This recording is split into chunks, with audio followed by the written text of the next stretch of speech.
Hello, romance lovers. Today's story is called The Heroine Wants Me as Her Sister-in-Law. If you enjoy our videos, don't forget to like and subscribe so you never miss out on more exciting stories. The main character is a white-haired girl with blue eyes born from the union of a poor ice mage and a hybrid, a wolf girl. She finds a medicinal plant and rejoices at this, saying that she is very lucky today because her family manages to survive by selling medicinal herbs for which the girl hunts in the snowy fields, so poverty does not cause them any particular problems. The girl, putting the grass in the basket, says that she will give it to her mother because it is useful for pregnant women. Suddenly, the half-wolf hears someone laughing and gets scared. Three wolves pay attention to her and, pointing their fingers at the girl, begin to mock her. The little creature starts to tremble with fear. But the boys continue to tease the girl, and one of them asks if she went out to nibble some grass. Another asks if she is a vegetarian. The third one insists that she can't even hide her ears. The purebred wolves insult and treat the main character cruelly. One of the guys throws a hard object at her head, causing the half-breed to start bleeding. But her offender doesn't seem very worried, stepping on the herbs that the main character was collecting for her mother. When she tries to lift what she spent so much time on, the wolf asks what's wrong and whether her legs are holding her back from fear. He wants to hurt the girl again, but she unconsciously defends herself and thereby hurts her offender. Looking at her hand, the main character notices that the grass she was holding has turned to ice.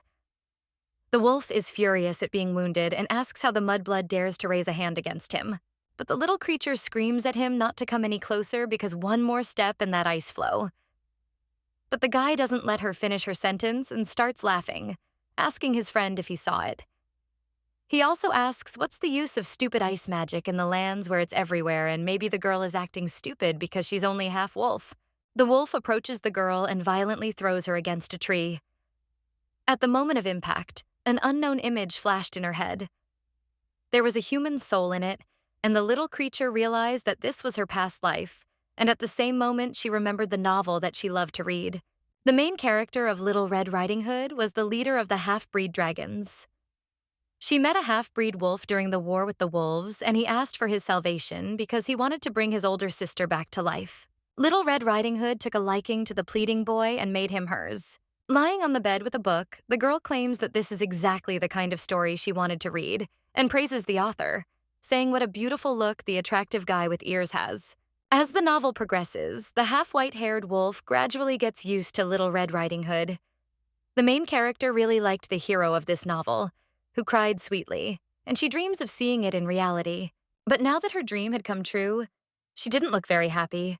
The girl couldn't believe that she had been reborn in the novel that she had loved so much in her past life.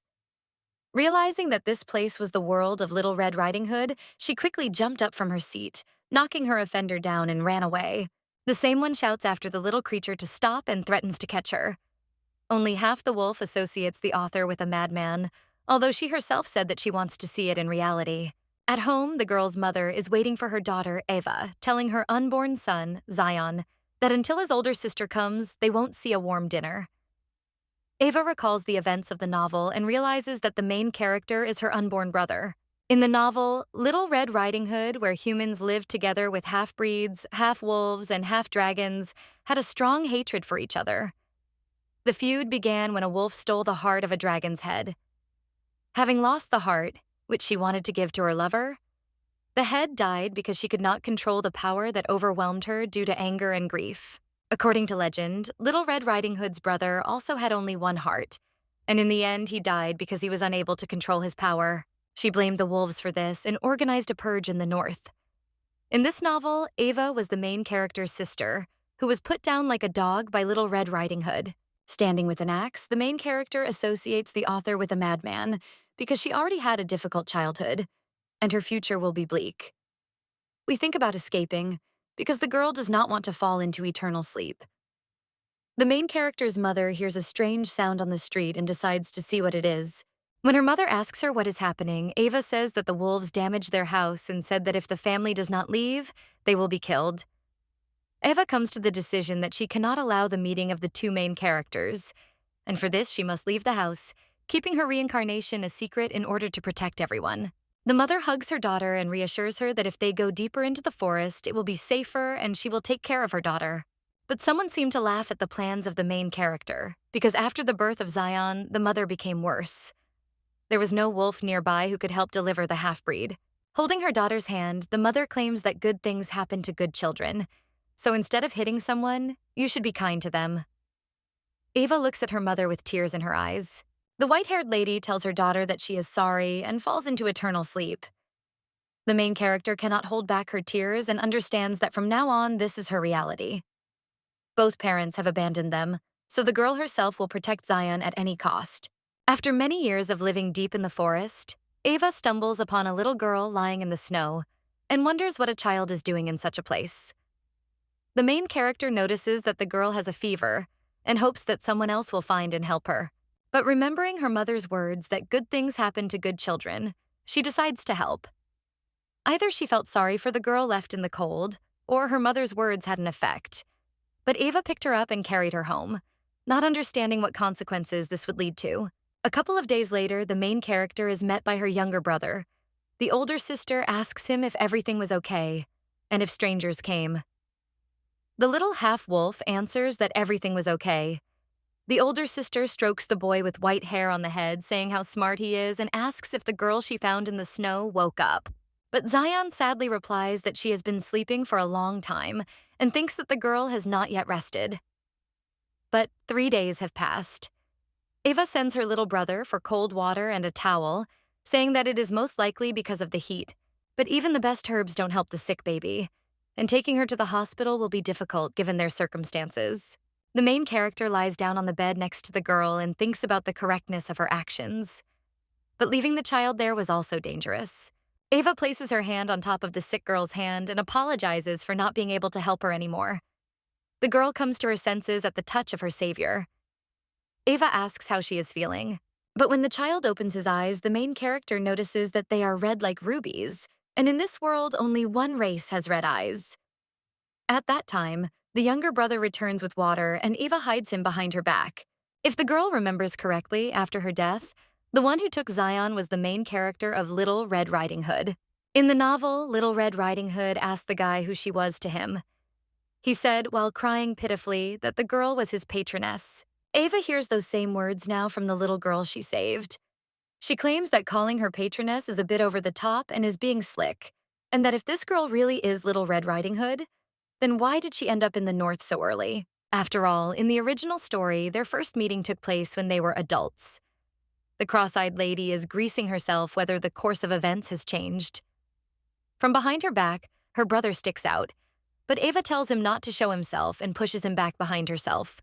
The little half-wolf doesn't understand why he can't see her and asks if they can talk later. The main character understands that if they meet now, everything will end as in the original story, and tells Zion that she might get scared, so he should wait outside. The girl, sitting on the bed, apologizes to her patroness for saying this only now and thanks her for saving her. Ava says that this is nothing, because that act was right. The young lady was worried, but the little girl was fine. The main character asked herself if she thought the girl was dangerous, because while the child thought that if she and Zion did not see each other, her plan would continue. The survival plan in this crazy story is to buy a castle, but not like the one described in fairy tales. For their safety, Ava would like to live in the human world. Only half of the wolf remembers her father, because the intermediaries help only those wolves whose identity is known to enter the country. No one will let in poor commoners without a name.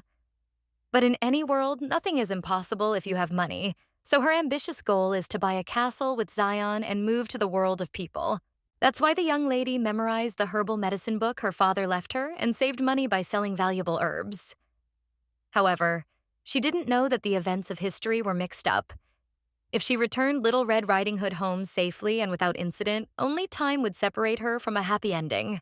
The main character already imagines how brightly the sun will shine for her in the human world, but her thoughts are interrupted by the girl she saved, who asks where she is and who she is. Ava is shocked by what she heard and asks what Little Red Riding Hood is saying. She hopes that the line doesn't mean that, and she thinks that the author couldn't have done that.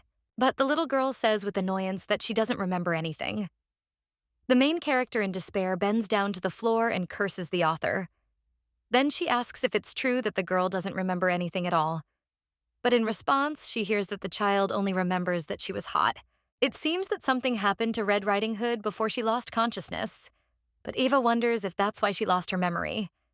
She already imagines the scene of telling the girl that her name is Rachel, and she is a half-dragon warrior who controls fire, and her brother is the ruler of the South, and now she can return home. She can't say for sure and therefore wonders whether she should take the baby there herself. But this option is immediately ruled out, since for a wolf to go to the lands of dragons is akin to suicide. The child apologizes and claims that she cannot pay her savior in any way.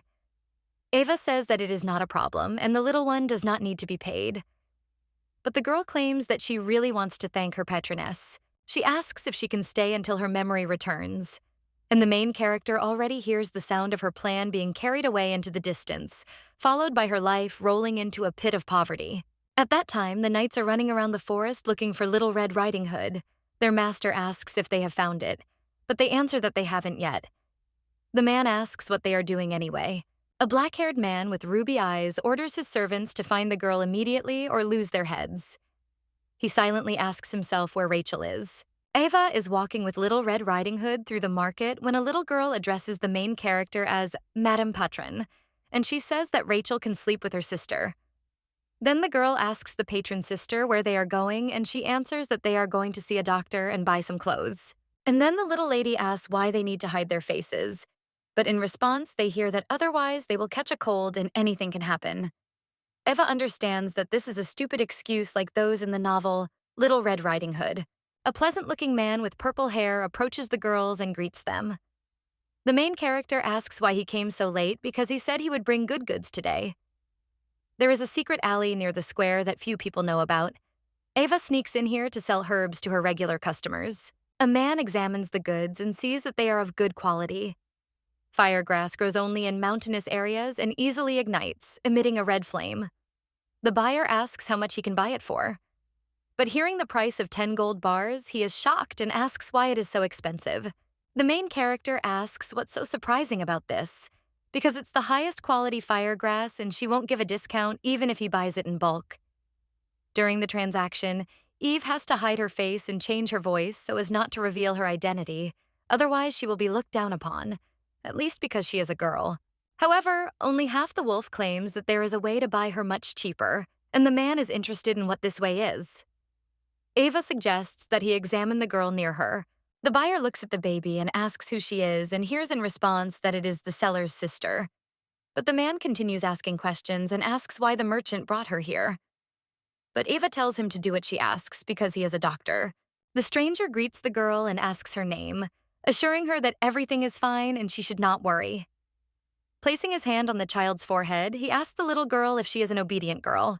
After the examination, the doctor clarifies whether Little Red Riding Hood said that she does not know why she lost consciousness and that she does not remember anything. The main character, adjusting Rachel's scarf, says that she is not feeling well now. The stranger is not sure, but the consequences of the injury seem serious to him. In such cases, patients usually regain their memory within a couple of days. The man asked what exactly happened to the girl, and moreover, her temperature is unusually high. Ava says she had a fever a couple of days ago, so maybe it hasn't gone down yet. The doctor begins to suspect the main character because a child has disappeared in the southern region, the captain's younger sister. Only half the wolf understands that he has already figured out who she is. The stranger asks if she knows about the relations between the north and the south. I scream that of course she knows, because she is also a wolf, and it would be strange if she didn't know and asks if it concerns her. The man claims he doesn't know what the trader is getting, but he must be careful and leaves. Ava thinks his reaction is quite expected, and she needs to quickly return the girl to where she belongs. After all, if this continues, the dragons will finish off the main character. Rachel worries about her patroness, who suggests going home and asks what the little girl would like for lunch. In response, she hears that the girl will do anything if Eva cooks it. The lady with white hair notices that the aura of the Little Red Riding Hood is incredibly cute, and encourages herself that everything will be fine, and the girl will definitely not kill her patroness. The girl looked at the shelf of one of the stalls and asked what kind of thing was there. The main character answered that it was a dream catcher and it helps to catch nightmares. Rachel's gloomy red eyes reminded Eva of the plot of the novel, where Little Red Riding Hood, having lost her only older brother, never slept peacefully again. As soon as she closed her eyes, the same nightmare began to torment her. Only after meeting Zion was she able to overcome the pain and suffering. The main character asks if the girl wants a dream catcher. She tries to refuse because she doesn't want her sister to spend money on her. But Eva tells the girl to stand still, and she goes and buys this thing, after which she gives it to the little girl, saying that from now on she will only have good dreams. Rachel thanks her patron sister, and when she asks if they will go home now, the Little Red Riding Hood, with a sincere smile on her face, answers yes. In this troubled time, Eva, without realizing it, became the savior of the heroine who would finish her off. Eva comes home where her brother and Little Red Riding Hood meet her. The main characters run up to her and ask how the day has come and how many herbs she sold. The white-haired lady talks about her successes and says that today she also stopped by the market on the way home. She tells the children that they are so cute and asks if they played. Zion replies that he can now help the main character braid her hair. She replies that she will wait and whispers, asking if her brother showed his ears to Little Red Riding Hood. He did not do this, and she was worried about the thought that the girl still does not suspect anything. But judging by her reaction, the white-haired lady concluded that their secret was not yet known to the Little Red Riding Hood. At the moment when Eva decided to take Rachel under her wing, they gave her a new name, Ruby. The little girl claims that she can braid her hair too, and the main character says that she will expect hairstyles from her too. Then she says that it is time to cook dinner and asks the children to clean the house. Although the white-haired lady has read novels where the name of Little Red Riding Hood is written, she cannot simply use it in communication. The main character is happy that the children got along and notices that Ruby's eyes shine like rubies and considers it very beautiful. Eva, having prepared the food, wishes bon appetit. After they sat down at the table, Robbie asks the main character to give her hand. Zion is surprised and asks his sister why the girl eats only cold food and why they hold hands at the table. But the thing is that those who are vulnerable to the cold, like she and Zion, gravitate towards warmth. And food is no exception. When the lady with white hair served the baby hot food, she looked a little worried. The main character thought that she was tired of eating the same thing for 3 days in a row, but Little Red Riding Hood said that everything was fine. Eva was a little upset by Rachel's sad expression, but when she saw that the girl had eaten everything, she calmed down. However, that night, the heat from the food combined with her own unusually high body temperature, causing her to become ill. The protagonist thought about the ferocity of the fire element in dragons and blamed herself for not realizing it sooner. Fortunately, exposure to cold during the day cooled her down, and she quickly recovered. Eva answers Zion's question by saying that Ruby hasn't developed a fever yet, so she can only eat cold food, and pats the baby on the head, telling her to eat her fill. The brother starts to get jealous of his sister and asks what about him. The white-haired lady strokes her little brother's cheek and tells him to eat more too. In the morning, while the children are still asleep, Eva is already getting ready for work, but she hears Ruby calling her and asking if her patroness is going to the market. The main character hugs the little girl and asks why she woke up so early. She also claims that she will be back soon. Little Red Riding Hood asks Eva not to leave and sleep with her a little longer. But if the main character does not go, she will not earn any money. The little girl asks why her patroness needs a lot of money. The same one in the future wants to run away before Ruby kills her, but she cannot answer that. So she says that it is all so that they can move to a better place. Then the girl takes out an expensive-looking ring from her pajamas and says that she picked it up in the forest. She apologizes for going into the forest, even though the white-haired lady asked her not to go out without permission. Eva warns the girl that if she walks alone, she will be attacked. She understands that Ruby is bored at home, but does not know how to resist this cutie. Sister says that she will return early and they will all play snowballs together. Little Red Riding Hood is very happy about this. The main character asks if the little girl will wait for her. Then she suggests that the girl go to sleep some more because she is still sleepy, and she will save the ring that the little girl gave her. Having said goodbye to her patroness, Ruby turns around and heads towards the fireplace, saying what a white-haired lady strangled, because she hinted that she should sell the ring. While lighting the fireplace with her fire powers, the girl says that excessive stupidity is also a sin. A few days ago in the southern region, Ruby was lying in bed in a not very good condition. An elderly lady, who was most likely a doctor, said that it was an idiopathic disease that caused fever. They tried so many treatments, and the child was not getting any better. The lady tells the girl's brother to prepare for the worst. The boy is shocked by these words, and his fire element goes out of control.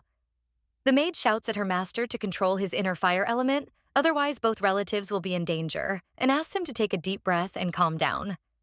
The captain says then not to worry because it is not so difficult for him to control himself, and asks the doctor to take care of Rachel. The little girl calls her brother and he asks excitedly about her well-being. The little girl wants to touch her brother and extends her hand to him. The boy already wants to touch his sister, but at the last moment he changes his mind because the growth of the fire element inside the girl will become a threat to both of them. The captain only says that he did not expect his sister to suddenly lose consciousness. Rachel was very upset by her brother's actions. He asked her if she was sure she was feeling okay. Little Red Riding Hood replies that she just had a nightmare. The guy was curious about what she dreamed about that night. Since that day, the legend that dragons have only one heart has spread throughout the city. She thought that these tales were somehow connected with the captain, so she insisted that she would save him no matter what it took. When the older brother came to his sister's room, he saw only a note on the balcony floor, which said that the girl would return when she sorted out the rumors that had been spread about the captain. Only weeks later did it become known that she had gone north. When the boy went to search for his sister, his servant reported that a similar girl was seen in the square, and people said that she was with a stranger who hid his face. The boy asks if his ward is sure of this. He answers positively and adds that the kidnapper bought her a dream catcher. The captain is very angry and says that the criminal hopes to lure his sister with a trinket, considering this impudence. He tells his servants that he will go there himself. As he walks along the snow-covered path, he wonders in his mind how the vile wolf dares to approach his sister. At that time, Ava returns home and her nose itches. The girl wonders if anyone remembers her. But then she remembers that the children must be waiting for her, so it's time for her to go home. A man approaches the main character, saying that he is in a hurry and asks if she is selling something interesting today. The white-haired lady realizes that this is another drug addict. She may be poor, but Ava was raised well, so she doesn't get involved in dirty deeds. Only Half-Wolf tells the stranger to get lost. Her moral principles do not allow her to get involved with addicts, but the main reason is that they are all bad people. The drug addict notices a ring hanging on the girl's neck and says that it looks expensive, asking to sell the expensive thing because it does not suit the girl. Ava is furious about this, and the stranger continues to ask questions. He asks about the price of the ring. The main character replies that, selling it if the man gives her 50 million gold bars right now. He didn't expect such a price, and you say that it's unrealistic, and then asks if the merchant despises him, and threateningly disappears and asks if he wants to get punched in the face. Ava is fed up with him, and she decides to calm the guy down using ice magic. She hates drug addicts because of such cases. The girl quickly deals with that idiot, and thinking that she had no plans to look at such abomination, she needs to quickly return to her beautiful Rachel and Zion. She turns to the drug addict and adds that even if he brings money, the girl will not give up the ring, because it is priceless to her. On the way home, the main character thinks that she will give the ring to Ruby as soon as she returns. Although the little girl insisted that she found it by accident, there is a possibility that it is her personal thing. The white-haired lady also notices that the dragon captain still hasn't found out where his sister is. She expected it to happen sooner. But as soon as the girl thinks about it, goosebumps run down her skin. But this can't go on for long. And it would be good to keep the fact that they are wolves a secret from Ruby, because Rachel herself will definitely not guess. They say that the captain loves his sister very much, so Ava decided that the search would not take much time. Although their house is difficult to find because it is deep in the forest, and the main character told the children not to go out for a walk. Suddenly, the white-haired lady realizes that she looks like a kidnapper who keeps children captive. The girl notices that someone is following her, and if he tracked her down in the forest, he should not be underestimated. Ava takes an apple out of the basket and freezes it. She looks back and says that she knows the stranger is hiding, so let him come out. At that time, the children are sitting quietly at home. Ruby is writing something, and Zion is playing with toys. The boy with white hair gets cold, and Little Red Riding Hood wonders why he is always cold. She turns up the heat in the fireplace. Suddenly, the girl gets a familiar feeling. She jumps up and tells Zion that she needs to go out. The guy reminds Ruby that sister does not allow her to go out without permission, but she screams that in such a situation there is no point in remaining obedient and that she must be saved. The boy with white hair does not understand who the little girl is talking about. Little Red Riding Hood, running out of the house, answers to herself that she will save only one person, their sister. The main character is still in the forest and wonders who might be chasing her. She assumes that it could be Little Red Riding Hood's brother, but immediately refutes that fact, because the dragon would have shown up right away and not been spying. Then she thinks about the possibility that the doctor gave them to the wolves. Something moves in the bushes, and the girl throws an apple there, but there is no sound of it falling. But Ava does not believe that anyone could stand up to such a blow. She tells the stranger to come out and tell her what he needs, but he does not show up. The main character did not even hope that the pursuer would show up so easily. But when the girl turns around and looks into the bushes, she sees a bunch of eyes looking at her. She thought that one or two people were chasing her, but there are many more. Ava realizes that she cannot cope alone, and at that moment, a fire spreads through the forest. In the original story, Rachel has committed a massacre, and the main character already begins to assume that she attacked her because of the apple hit and looks around trying to find the baby. But she sees only her older brother. Ava understands that he seems to have misunderstood, but she is choking and cannot even say a word. The guy tells her to stop pretending to be a fool. The main character replies that she did nothing wrong. The captain tells her not to dare joke with him because he has no mercy and patience to listen to the girl's nonsense. He has already gotten used to the idea that the white-haired lady is a kidnapper. Only half the wolf thinks that this is unfair. She grabs the captain by the hand and, filled with determination, screams at him to at least listen first. The same one is very surprised by the girl's actions and feels some danger. A moment later, the flame goes out, and Ava feels a loss of strength. The main character says that she tried to take care of the guy's sister, and no amount of money would be enough to repay her for her kindness. She says that the captain is a cruel bastard. Only half the wolf loses consciousness, and the gentleman with ruby eyes does not let her fall. At that moment, Ruby runs up to them and asks how a man could dare hurt her sister. She calls her brother a villain. Ava wakes up at home and thinks of everything as a dream. Rachel screamed and then ran to her. The main character remembers the captain's face when his sister called him a villain. After that, the white-haired lady understands that it was not a dream, and that crazy dragon was there. She hears someone running towards her. It's Ruby and Zion. The kids jump on their sister and hug her. The brother asks if she's okay, and the sister adds if she's feeling better. Ava, touched by his children's opinion, thanks them for their concern and begins to calm the children down. Zion, with tears in his eyes, says that he was very scared because he thought that his sister had died. Ruby adds that he was not the only one who thought so. They both looked at the main character with pity, so I thought what a huge elephant they had blown out of a molehill. In her thoughts, she asked the children to stop because she was still alive. She hugs her little angels, saying that she is fine, although she herself almost cried when she saw how worried they were. The boy with white hair says that his brother left for a while and said that he would be back soon. Ava does not understand who Zion is talking about, but then she understands that he means Little Red Riding Hood's older brother. She remembers that when she touched his hand, she felt as if all her strength had been sucked out of her and checks to see if she has ears and a tail. Because if they saw the true nature of the main character, she would never wake up. The captain just returns to the house and notices that the door is of terrible quality and is not at all secure. The moment Eva and the guy's gazes met, the girl lost the power of speech. Little Red Riding Hood's older brother notices with a smile on his face that the main character has woken up and says that he thought she would never see him again. The half-breed only now had a chance to take a closer look at him, and she didn't know that he was so attractive. The guy noticed Eva's gaze and asked if he had something on his face. She replied that she didn't and apologized. And then she suggested that the captain follow her.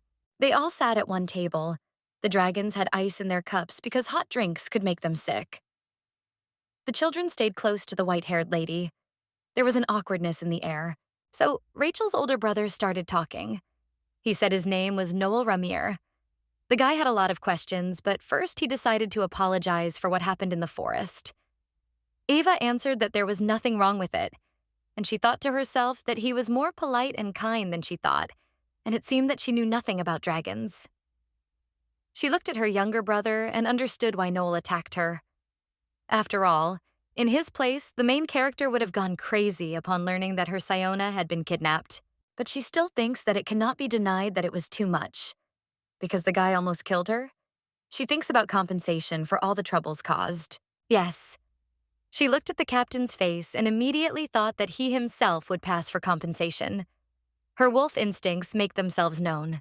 The guy excitedly asks if the white-haired girl is feeling okay, because her whole face is covered in it. But the main character doesn't let the guy finish his sentence, saying that everything is fine and she was just thinking about something. She asks what happened. Noel apologizes for explaining so late and says that he is actually Rachel's older brother. His little sister suddenly disappeared, which is why he came all the way here. But the girl does not understand what is happening and asks who Rachel is. The captain asks the girl why she pretends that they don't know each other. But Little Red Riding Hood hugs her benefactress and tells her about Noel's strangeness, because he calls her his sister. Ava understands that the handsome man really is the girl's brother, but she can't say that she knew about it, so she will have to pretend to be stupid. She asks Noel how she can believe him if the girl insists that it is not so, but he assures that he is not lying and asks the girl to give her hand. The little girl does not trust the guy, so she hesitates, but after Eva's words, she extends her hand. When their hands stop close to each other, a flame bursts out on the older brother's hand. Rachel quickly pulls her hand away and says that she was very scared because fire came out of her hand. The main character calms down Little Red Riding Hood, saying that she will protect the girl. Zion turns to his sister, and she, thinking that he was also afraid of the flame because she was seeing it for the first time, does not know how to explain everything to him. But she doesn't even have time to say anything before Rachel turns her head and says that she's scared. She asks Zion to also take her hand. The boy doesn't understand why he should take her hand, but he takes her hand anyway. Noel doesn't understand why his sister doesn't recognize him. While the main character asks the child if she feels better, she answers that she does. And then, with a smug grin, he turns to his brother. While the fire burns in the fireplace, the older brother asks Rachel why she still doesn't remember him, but the girl simply turns away from her brother, to which he simply puts his hand to his face and sighs. Eva sympathizes with the guy because now he is a villain for his sister. She asks Noel not to be upset because when they first met, the girl did not remember anything. Seeing how upset Noel was, the main character decided to tell him the whole story of their first meeting. When the guy found out that Rachel had lost consciousness, he got angry and thought that it was all because of the damned wolves. Eva, however, understands that they are doomed if the captain finds out that they are wolves too. The brother asks if the white-haired girl is okay, but she replies that everything is okay, and understands that he is worried about what happened. The guy says he had to put out the fire, but there are problems with that. Noel Ramier is considered the strongest hero in history. He is endowed with extraordinary magic. He is described as someone who can conquer the raging flames with only one heart. However, this also means that he has difficulty overcoming his own emotions and controlling his powers. The fire that he has difficulty controlling was extinguished by Eve. The girl wonders if this happened because she has the ability to freeze. After all, if so, there are many mages whose powers are superior to hers. She wonders if Noel might not know about this. The main character decides to ask if this happened because of her freezing ability. After all, as far as she knows, there are many wolves with similar powers in the north. Noel suspiciously asks if the girl is a wolf, but Arta says that it is just an assumption, and but the girl can't say it. She is trained to say that she is not a wolf, but a human, many times. But now she could not squeeze out a word. She tried to say it again, but she was interrupted in mid-sentence by Little Red Riding Hood. She asked her sister with tears in her eyes to drive the stranger away. But Eva began to assure the little girl that the guy was not a stranger. After all, they are so similar to each other.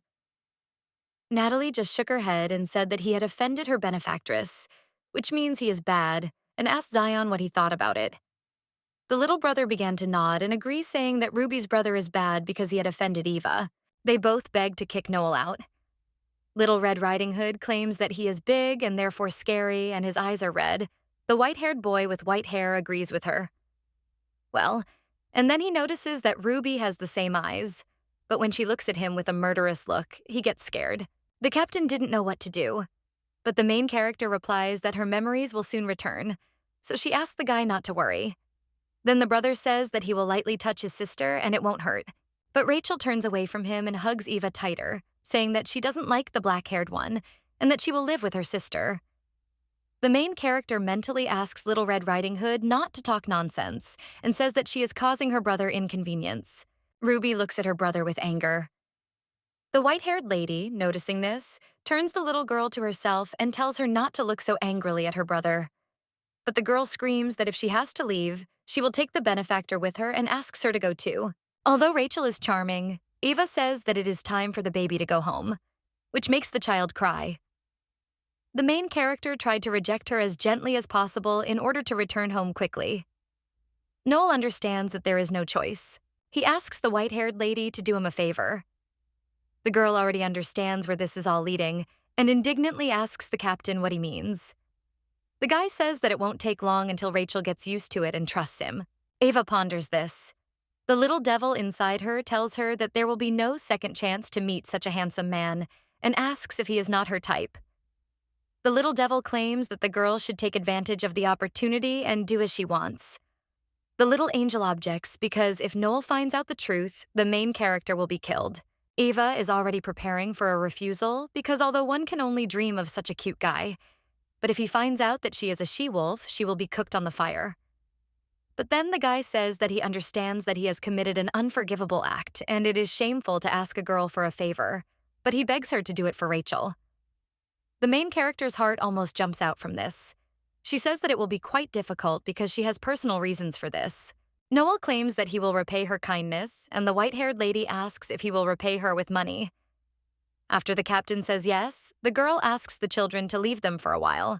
When Rachel's brother is about to leave the house, he says goodbye to the main character and hopes that she will think about the conditions they discussed and repeat that he was very guilty, and he is incredibly sorry. Ava says that in his place she would have done the same. This behavior of the guy was unexpected for the main character because she thought that the captain of the dragons would refuse arrogantly, but he even bowed to her. The guy, a little embarrassed, says that he knows it's impolite to ask for something like that. But could the white-haired lady take his hand again? He adds that he didn't mean to offend the girl and just wants to make sure. Eva understands the guy and extends her hand to him, but Rachel interrupts them, asking why this guy is still here. She hugs Eva and glares at her brother. The captain says upset that he will go because his presence still worries the baby. The main character says goodbye and tells him to take care of himself. Noel asks the white-haired lady to explain everything to Rachel. After that, Eva suggests that the baby return to the house. Lying down on the soft bed, she thinks about what a difficult day it was today. Looking at her hand, she remembers the captain's words and wonders if he wanted to know more about her strength. The girl does not know why, but she would prefer a walk in a snowstorm to these conflicting feelings. A red-eyed little girl climbs onto her bed and plops down next to her. The white-haired lady addresses the girl named Rachel, but she says that it is strange to hear her called by that name. The main character claims that the little girl will soon get used to it and asks if she was scared. The girl says that she was very scared because fire burst out of her hand. Ava strokes Rachel, thinking that it will be difficult for her to explain everything, and she asks if the white-haired lady was scared too. The main character was scared, of course, but first of all, she needs to reconcile the baby with her brother, so she asks the girl if the captain seemed cool to her. Rachel is surprised by such a question and asks again, and then asks the white-haired lady to tell what exactly is cool about him. The main character thinks that the girl liked Noel too. She says he is tall and has broad shoulders. Eva has never seen anything like that. Rachel asks if she likes guys with broad shoulders. The benefactor says that it is her taste. Then the little girl asks, what about his appearance? Eva says that his face is incredibly attractive. The child says that Noel is her sister's ideal. The main character agrees with this fact, but wolves are inveterate enemies of dragons, so she tells the girl that this is not true. The girl looks a little downcast after these words and asks the half-blood if she wants Rachel to be friends with him, because if so, she will try. Eva jumps out of bed and asks if it is true. In her head, there are a lot of questions whether she was able to convince the girl and whether she changed her mind. Rachel says that she can meet her brother 3 times a week, but her benefactor must be with her because she is afraid to be alone with the captain. Eva hugs the girl and claims that she will do it without any problems, but once a week will be enough. Rachel claims that 3 times is better. The main character is worried and says that 3 times is quite a lot. But the little girl does not want to change her mind, so she agrees. At that time, Noel is walking through the forest. His servants ask what about that girl. The captain looks at his hand and thinks that one light touch of hers was enough to instantly calm the fire raging in him. He orders his men to send more men there to guard the house, saying that they will continue to watch them. Zion enters the room and asks what the girls are doing. Ava says that they are discussing Rachel's brother. Brother, hearing this name, says that he hates this guy because he wanted to offend his sister. The main character insists that it was just a misunderstanding, and the captain apologized. Then Zion reminds the girl that she herself said not to judge a book by its cover and told how many dangerous people there are in the world. He is also indignant that Ruby is Ruby, and he does not want to call her anything else. Eva understands that the main obstacle will be Zion, not Rachel, and she thinks about what to do now. The little girl decides to change the subject and reminds her benefactor that she promised to go play outside with them today. The main character says that she almost forgot, although Zion says that there are many dangers there, so it's probably not worth it. But the boy disagrees with his sister and says that they can play near the house because he also wants to go outside.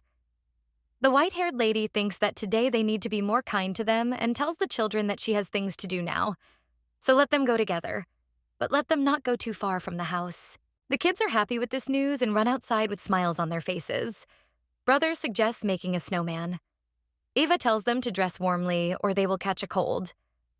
When Rachel ties the scarf tighter to the white-haired boy, the main character says that there is a lot of delicious food for dinner, so they should not be late. The boys are very happy about this news and agree. They quickly jump out into the street, and the white-haired lady follows them and says that if they notice a stranger, then they should immediately run home. Ava thinks that, fortunately, Rachel has switched her attention for now and notices that she has a lot of work to do, wondering where to start. Rachel is led deeper into the forest by a boy with white hair who says that their sister said not to go far. The little girl is not very excited about this and says that she will show her something that Zion will like. The child immediately starts listing his favorite things: stewed pork, toys, and hugs with his sister. Little Red Riding Hood says that this is childish. She shows the boy with white hair fire from his hand, and he admires it, saying that it is cool. Razel knows that his brother likes her fire magic. She remembers how one morning, Zion noticed how the girl lit a fireplace with her powers. He thought it was amazing and asked to see more.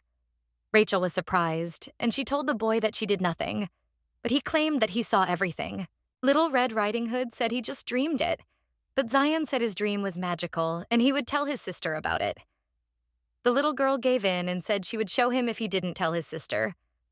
But only once. Now the white-haired child warms his hands at Rachel's fire and says that it is very warm. Little Red Riding Hood, thinking that Tat kept his word and did not tell his sister about what happened, asks us if the boy is warm. He says yes, and notices that the fire, though small, is warm. He likes it. The little girl puts out the fire, and the boy with white hair notices that it has become cold. Rachel asks if Zion thinks that the weather in the north is too cold. The boy with white hair answers that he asked his sister many times to move to a warmer place, but she refused, saying that it was not time yet. Rachel does not understand because the white-haired lady told her that she would like to move to a better place. Zion says that he will tell the reason if the little girl makes fire. She does so, and notices that the boy is bargaining like a sister. After that, he says that the sister said that she has a couple of options in mind for their future. It could be a place that no one knows about. Little Red Riding Hood thinks about what was said. Her fire begins to flare up. Zion continues his story and says that Eva said that she will try very hard to earn money for the castle. Rachel thinks, because if the favorite things of the white-haired lady are a handsome man, a castle, a lot of money, and a place that no one knows, that means her older brother will be able to fulfill all her wishes. The girl's fire is getting bigger and bigger, so she tells Zion that she knows how to fulfill all his sister's wishes. She says that they should go after that handsome guy. But the boy with white hair doesn't like this idea because he is bad and has offended his sister. Little Red Riding Hood claims that it was a misunderstanding and also that he apologized, adding that her brother is very cool and can fulfill all of Eva's wishes, and Noel can take the boy with white hair to warm places, Zion. He is very happy about this fact, and Little Red Riding Hood tells him that he is a smart boy and offers him to hide his ears. The boy with white hair excitedly says that it was an accident and asks the red-eyed little girl to pretend that she didn't see anything. Note just laughs at Zion and tells him that he forgot about the tail. The white-haired boy panics and asks Ruby not to tell him anything about her sister, because otherwise he will be scolded. The little girl agrees, but on one condition, the white-haired child should not hate her older brother. They agree, and Zion asks if he should call the girl Rachel. The little girl says that he can call her Ruby. In the morning, Eva sleeps peacefully in her crib, but then she hears someone knocking on the door. She gets tired from her bed and sleepily drags herself to the door, not knowing who came so early.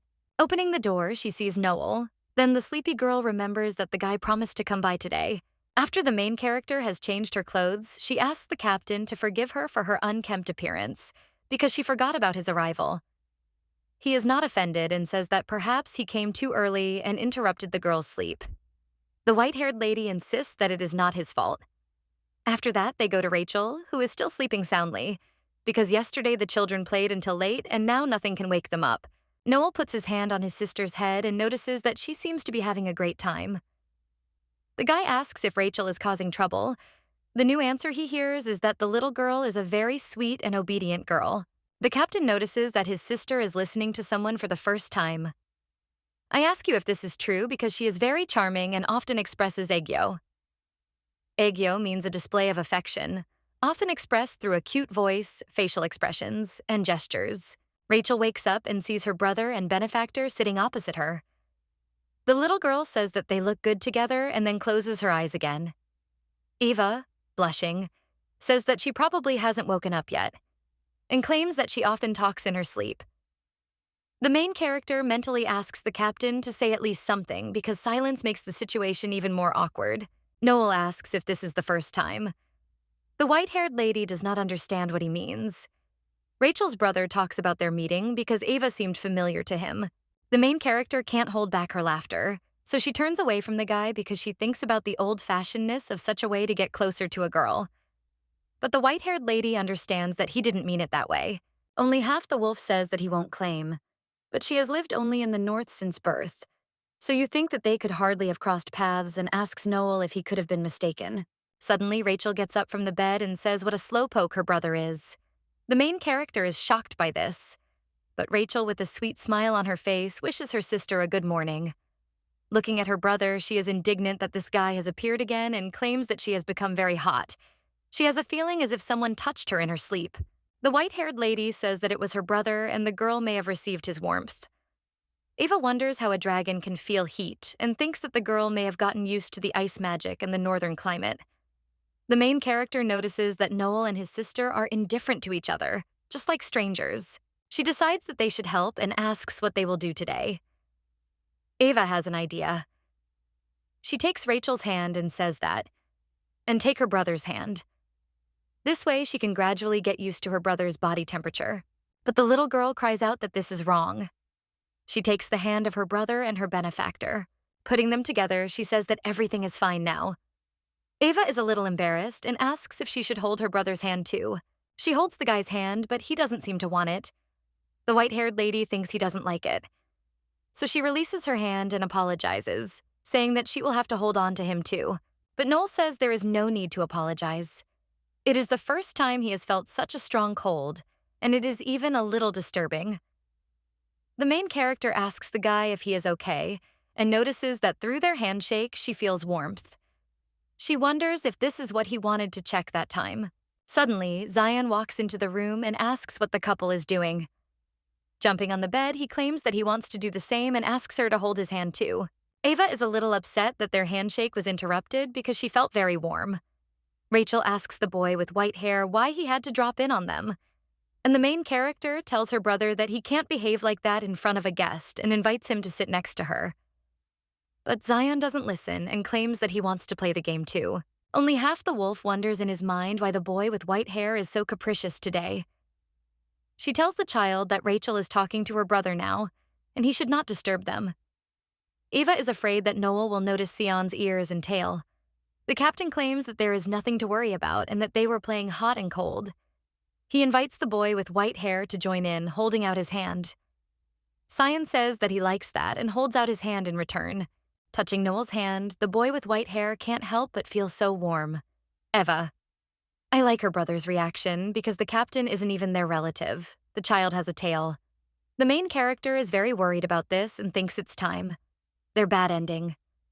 Only Half Wolf quickly covers his brother's tail with his dress and replaces that Rachel and Noel haven't noticed his tail yet. But the girl doesn't know what to do because soon his ears will appear. The captain asks about the well-being of the white-haired lady. Ava says that the room just got a little hot. Noel guiltily says that it's his fault. The main character silently prays that he doesn't look down and thinks that she needs to distract him somehow. The white-haired girl says that it was just a slip of the tongue and what she really wanted to say is that she's a little cold.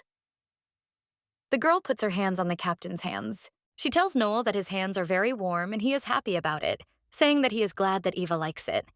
The main character is very angry with her brother. She tries to distract Rachel's brother in every way and says that his hands are like warm potatoes. In her thoughts, she asks someone to stop this disgrace. Rachel puts her hands on the head of the boy with white hair and tells her sister to look, because Zion's hair is disheveled. She claims that the boy's hair is sticking out like puppy ears. Zion is horrified to realize that he almost made a big mistake. He hides his tail. Eva sighs in relief, and you notice that she is still holding Noel's hand. She quickly pulls her hand away and apologizes, saying she was just lost in thought. Zion is still touching his head in worry, and Rachel shows him that everything is okay. Noel says that everything is fine because Zion is a friendly boy with white hair. The captain does not really know how to play with children, so he is worried. He puts his hand on the boy's head and says that he is obedient, unlike Rachel.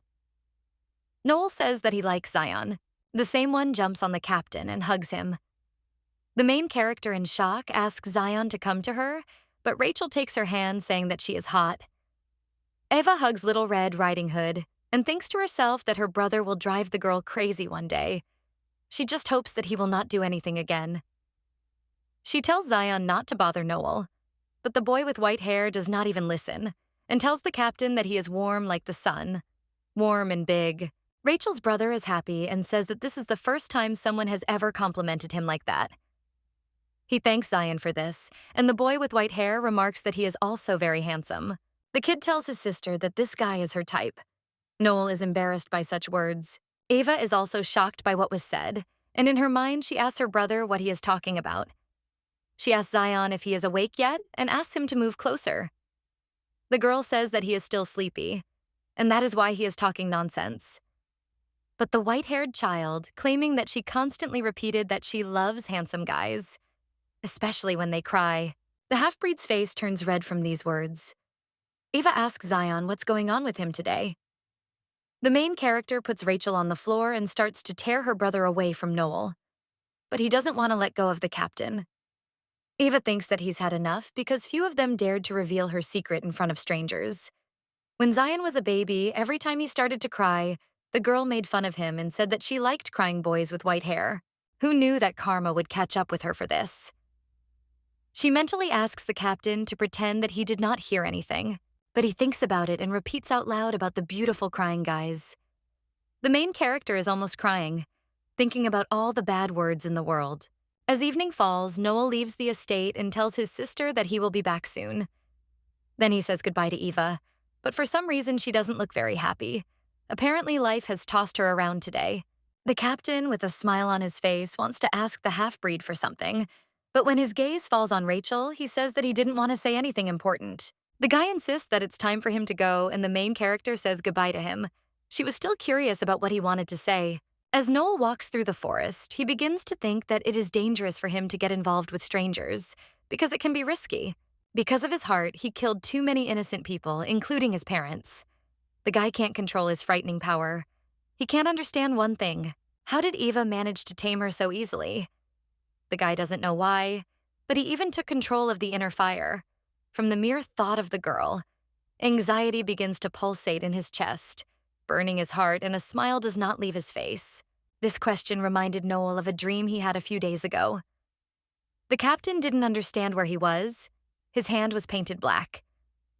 The guy saw a person walking towards him through the flames. Everything was like in a fog, and he couldn't see the face. Noel understood that if the girl came closer, she would get hurt. He began to tell her not to come near, but his tongue was tied because he could barely breathe. He shouted to the stranger not to come near him, But the girl did not listen and touched the captain and put out all the fire. The pain that tormented him so much disappeared. Noel asked the girl to say her name. After this moment, the memories break off. Walking through the forest, Zero thinks that the whole thing is that Eva is his only salvation from a deadly disease. That's why thoughts about her make the unconscious guy smile. Love at first sight has nothing to do with it. Children only belong in romance novels. Noel hears some rustling. He turns around and sees his sister. Rachel tells him how slow he is. She calls her brother a dumbass, a moron, and says he has no more intelligence than a brainless, fire-breathing reptile. Noel looks at his sister in surprise. She regains her composure. Rachel states that it is a good thing that her brother has not yet ruined her plan. Since Eva is a chicken-hearted chicken, Rachel cannot take her to such a dangerous place. Noel asks his sister how she got here, since it is not safe. The girl says that it doesn't matter and claims that the white-haired lady likes guys who cry beautifully. She asks her brother if he got the hint, but when he tries to ask what the little girl means, Rachel shuts him up, saying that she hasn't finished yet. And she continues her story, saying that the most important thing is to be handsome.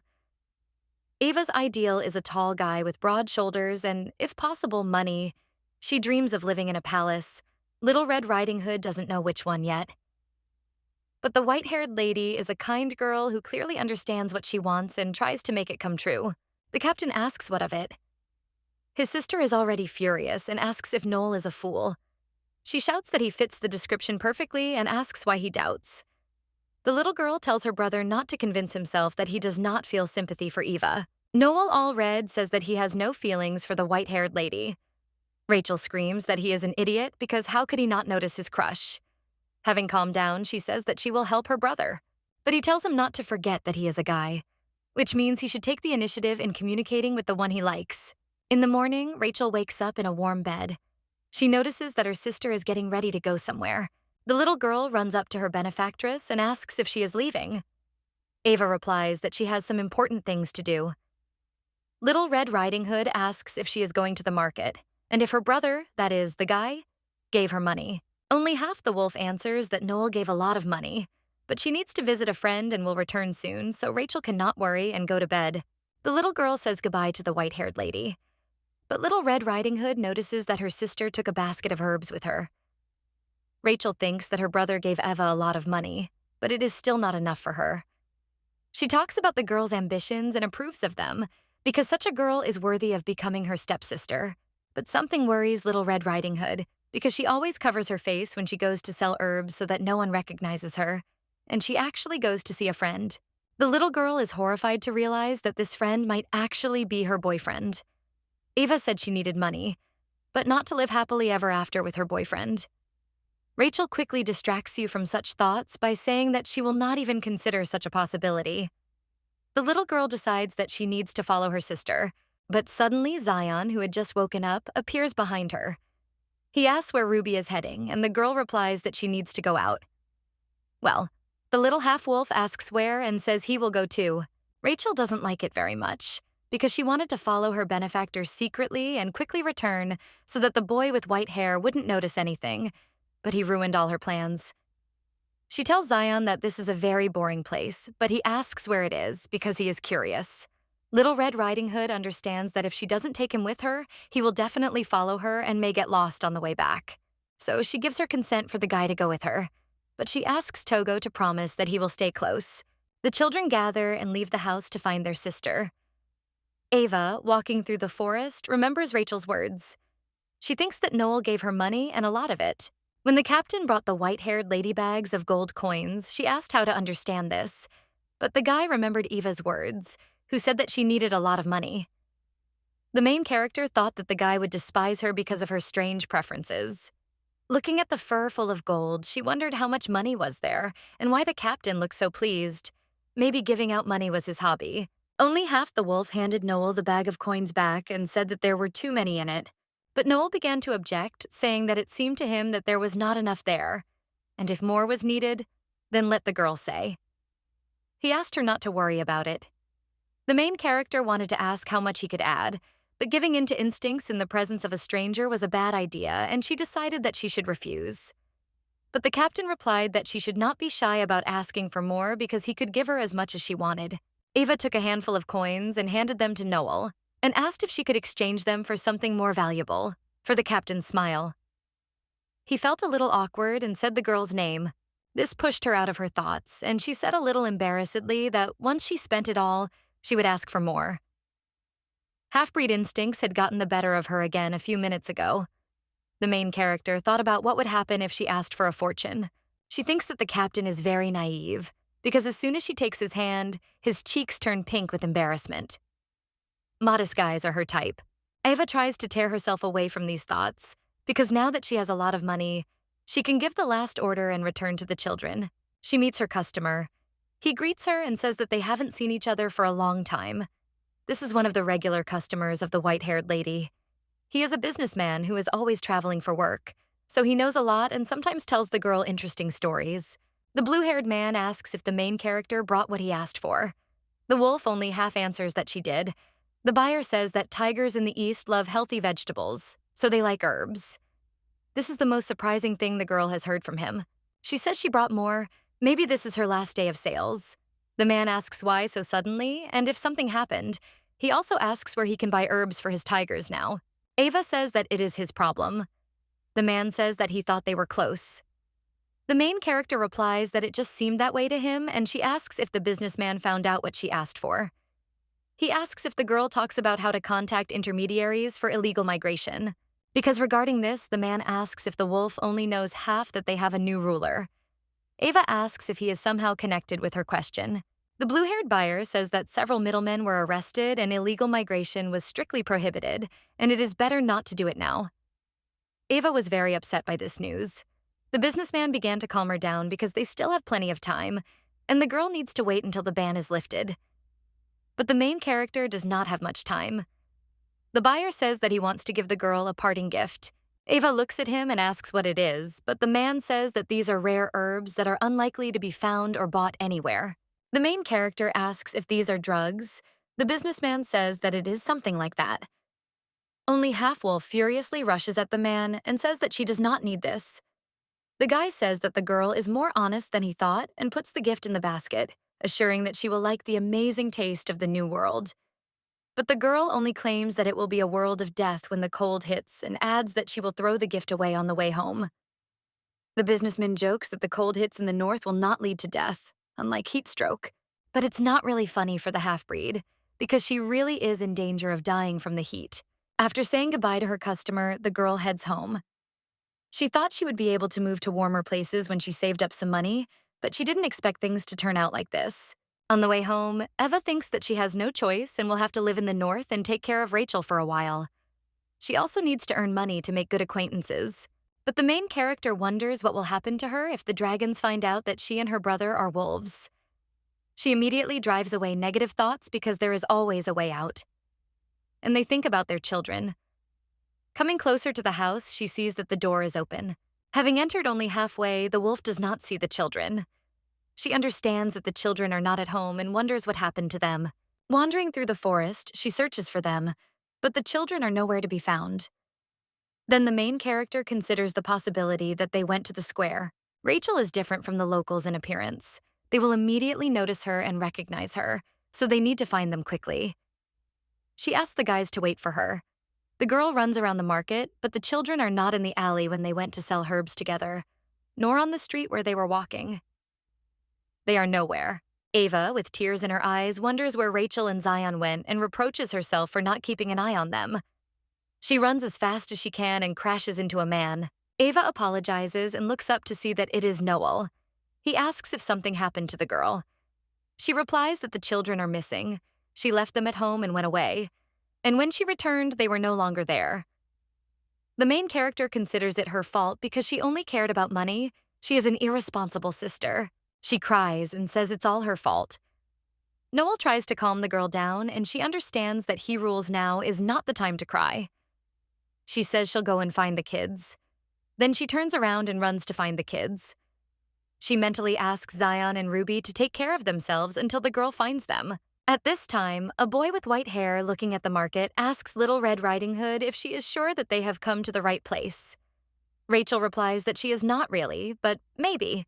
The boy with white hair doesn't like the surroundings very much and says that they shouldn't be there. Then he asks if it's time to go home, but Ruby takes his hand and says that they have come a long way to find their sister, to which Zion replies that he is scared. A little girl tells a boy with white hair to stop whining because she hates crybabies, but he insists that his sister loves them. Ruby says that they are Eva's type, not hers. After Little Red Riding Hood says that Zion's sister has weird preferences and he decides to support them, so he cries like a baby with white hair, the boy with white hair screams that his sister is not weird. The little girl says she didn't call her weird, although honestly, she is unusual. But Zion asks what's wrong with her preferences. Ruby claims that no one in the world likes crybabies, to which you hear that at least a couple of people do. To this, the girl replies that her older brother would never cry. And Zion tells her not to dare despise his sister. Ruby says that she didn't think so. The men standing nearby notice the children, and Little Red Riding Hood realizes that she acted thoughtlessly. She's a pro. She shakes Zion's hand, offering to leave. But Zion turns around and starts running away from the girl, saying that he will find his sister himself. The little girl screams at the white-haired boy to stop, because if he keeps running, he will reach the central square and there they will be noticed. She has no choice, and the girl uses the power of flame to stop Zion. He finally stops and seeing the flame says that he likes it. Ruby tells the boy with white hair that he is a fool, because she never said that she does not love his sister. Whoever Eva likes, she will always be the most adored future stepsister. The little girl is happy that the problem is solved, as she thought the best way to make a naive wolf wag his tail is fire. There is a man standing behind Little Red Riding Hood and repeating her last word. Ruby is surprised because there was no one there a minute ago. The stranger looks at the girl and asks if she can use fire. But she, pulling her hood over herself, says that he is mistaken. The wolf smiles, asking if the girl thinks she can hide her face under the kerchief. Pointing to the flame burning near Zion, he claims that it was the little girl who created it. The boy with white hair is very scared and shaking. Ruby tells him to stand behind her. Judging by his lifeless look, this man is dangerous. Little Red Riding Hood tells the stranger that it is none of his business. She threatens the stranger with fire, telling him to stay where he is or this fire. But the man does not let the girl finish her sentence. He looks at the girl's hand and claims that he has seen such a ring somewhere. The guy remembers his meeting with the white-haired merchant and says that now it is clear to him why the girl refused him. He starts laughing like crazy. The children are scared by this. After only a moment, the stranger's face changes and asks how the dragon dared to come north. The man grabs Little Red Riding Hood by her clothes and lifts her into the air, asking how the dragon dared to speak to him in such an arrogant tone. He says he can make good money by selling the children. Zion starts punching the stranger and tells the bastard to let Ruby go. But the man is irritated by this, and he pushes the boy with white hair. Zion falls to the floor, hitting his head. His ears appear. The stranger notices that the child is a half-breed and says, jokingly, that a dragon and only half-wolf are a great couple. Ruby thinks she has to protect Zion, but she can't breathe. Suddenly, flames flare up on the man's back. He doesn't understand what's happening and lets go of the girl. Noel asks furiously how this worthless person dared to touch his sister with his filthy hands. The captain approaches the children and asks if they are okay. At that time, the stranger who attacked the children screams that he will die and asks for help. But Noel is not going to help him. He thinks about what to do with this annoying wolf and is thinking about just finishing him off. Zion grabs the captain's hand and asks him to stop because the boy with white hair is scared. Noel asks Eva's brother for forgiveness. The peace and happiness he had been in for the last few days almost blinded him. The boy almost forgot who he was. The wolves were his enemies who had to be killed. But what if it scares the white-haired lady? Just the thought of it makes Noel's heart skip a beat. He puts out the fire on the stranger's back. He immediately starts to get indignant and asks the guy if he wanted to kill him, and how dare he attack a wolf on his own territory. The man claims that a war will start because of Noel. He claims that he will immediately go after the captain, but suddenly a frozen apple flies into his head. It's Eva, asking how this bastard could do such a thing. The girl lifts the unconscious stranger from the ground and starts shaking him. She screams and asks how he dared to touch them with his dirty paws. She should have killed the guy right away when she realized he was a drug addict. The main character picks up a frozen apple from the ground and swings it to hit the bastard. But Noel doesn't let her do it. Only half the wolf asks why he stopped her. But in response, he hears that the girl is not herself. She tries to break free and screams for him to let her finish him off. Rachel, watching this, says that she no longer wants Eva to be her daughter-in-law. Zion asks why the girl decided so, but she replies that she would like to have a wife like that herself. Noel places his hands on the main character's cheeks and asks if she has calmed down. Only half the wolf begins to understand what she has done. The captain notices that she has regained her composure and apologizes for touching her without asking. He only wanted to help her calm down. Eva thanks him for his help. Zion runs to his sister and asks if she is okay. The white-haired lady grabs her brother by the shoulders and asks why he left home, and didn't she ask him to stay there while she was gone. The white-haired boy apologizes. The main character lived in fear that such happiness would disappear, so she tried to protect Zion from this. She asked her brother with tears in her eyes what would happen if he got hurt. Only the half-wolf was very worried about him. The boy with white hair started apologizing and asking his sister not to cry. Eva hugs her brother and says what a relief that nothing happened to him. Ruby calls the white-haired lady and says that it is her fault because the girl asked Zion to go with her. But the white-haired boy objects, saying that it was he who insisted and asked Ruby to walk with him outside and then ran away from her. Eva hugs the boys and says that it is her fault that she should have left the kids alone. Rachel says that it is not her fault because it all happened because she called her preferences and guys weird. Zion began to cry and scream that her preferences are not weird but special. After that, Little Red Riding Hood apologizes and says that she will respect Eva's tastes from now on, and she says that she will ask her brother to cry more often. Only half the wolf asks them if they have said everything. Then the captain apologizes for interrupting and says that the main character really has amazing preferences. Then Eva says that she has stopped crying and suggests going home. But she says that first they need to thank Noel for saving them. Zion hugs the captain and thanks him because without him they would have had problems. Rachel also says thank you and calls him brother. Noel is touched by this and offers his sister a hug. Little Red Riding Hood jumps into her brother's arms. Zion says he's hungry. I tell him they'll stop for groceries on the way and ask if Rachel and her brother want a certain dish. But they whisper, and Little Red Riding Hood's brother says she lost something in the alley. Ava says that then we need to go back and asks what exactly the girl lost. Noda says that she will go with her brother because it is a secret. Noel says that the white-haired lady and Zion should go, and they will soon catch up with them. Only Half-Wolf, looking at them, thinks that it's good that they got along. Two dragons in the alley approach the same stranger who dared to offend the guys. He screams that he almost died and asks what else they want from him. Rachel says he brought it on himself because the emo had no business scaring her and Zion. Now it's time for him to pay for upsetting her future daughter-in-law. Ava puts the kids to bed. The captain comes into the room and asks if she's okay. The main character says that yes, the kids have calmed down, but Noel says he wasn't asking about them. He was asking how Eva was doing. Only half the wolf doesn't understand what's going on. The man reaches out to touch her face. He moves her hair out of her face and says that her eyes are red. She says that she is fine, just very scared.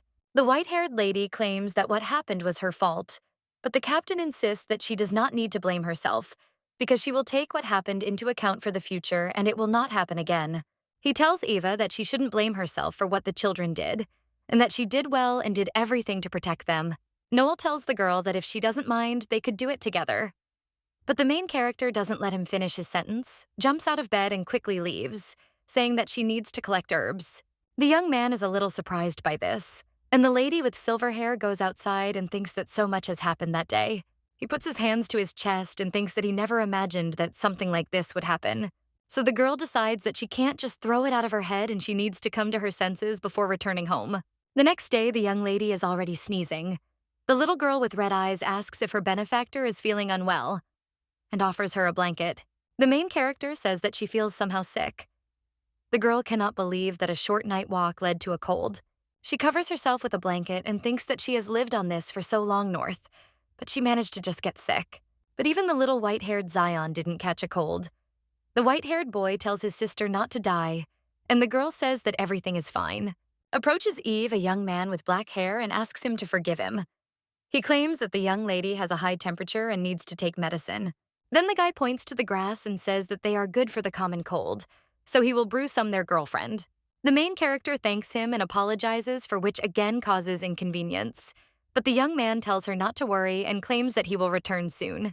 Zion offers his help, and the girl with black hair says that he can't use fire, so let him leave it to her. The main character watches all this from her bed.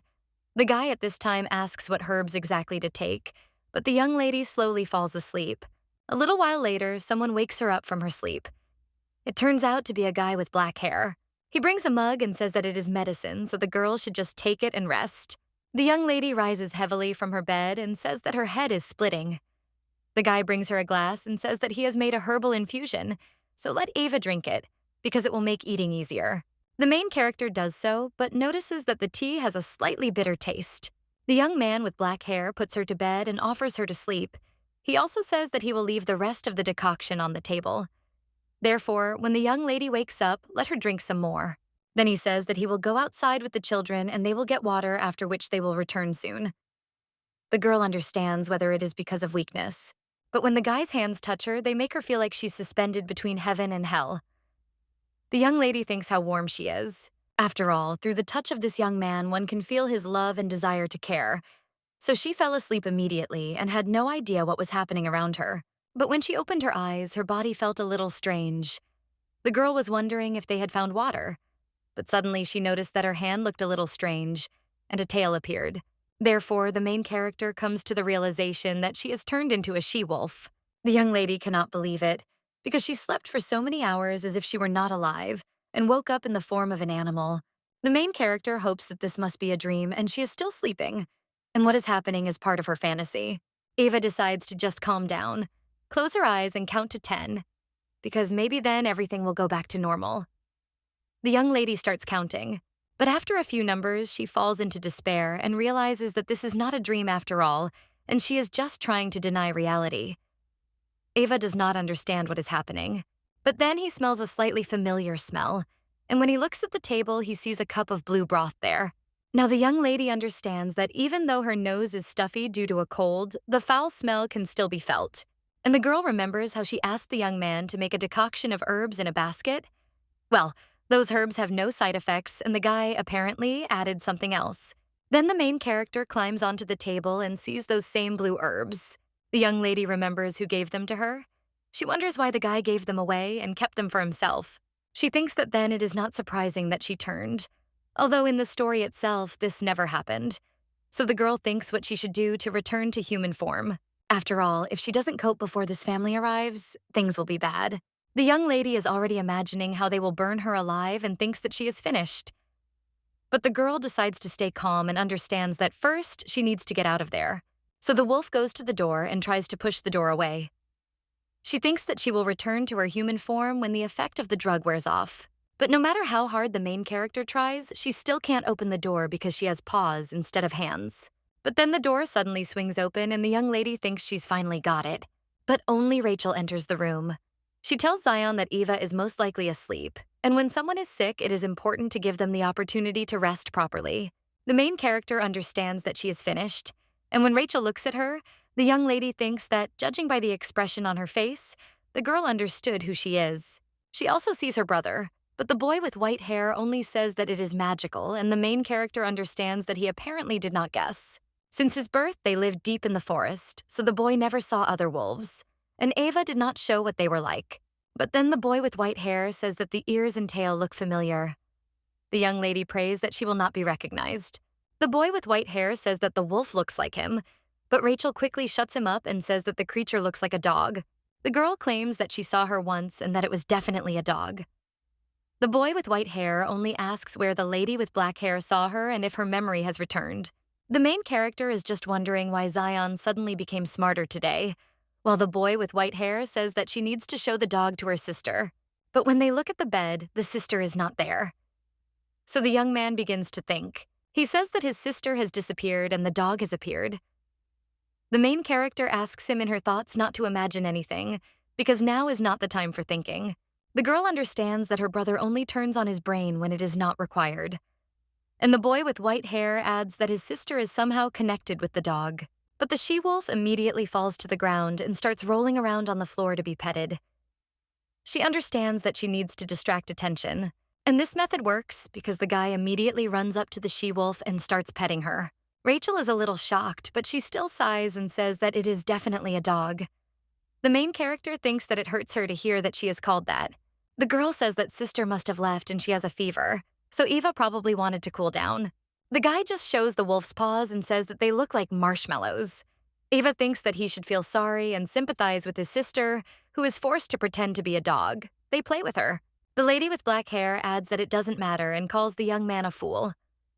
She asks what will happen if her brother suddenly returns. The main character is a little scared because of this. The she-wolf understands that because of them, she almost forgot about her hopeless situation, because the final boss is about to appear.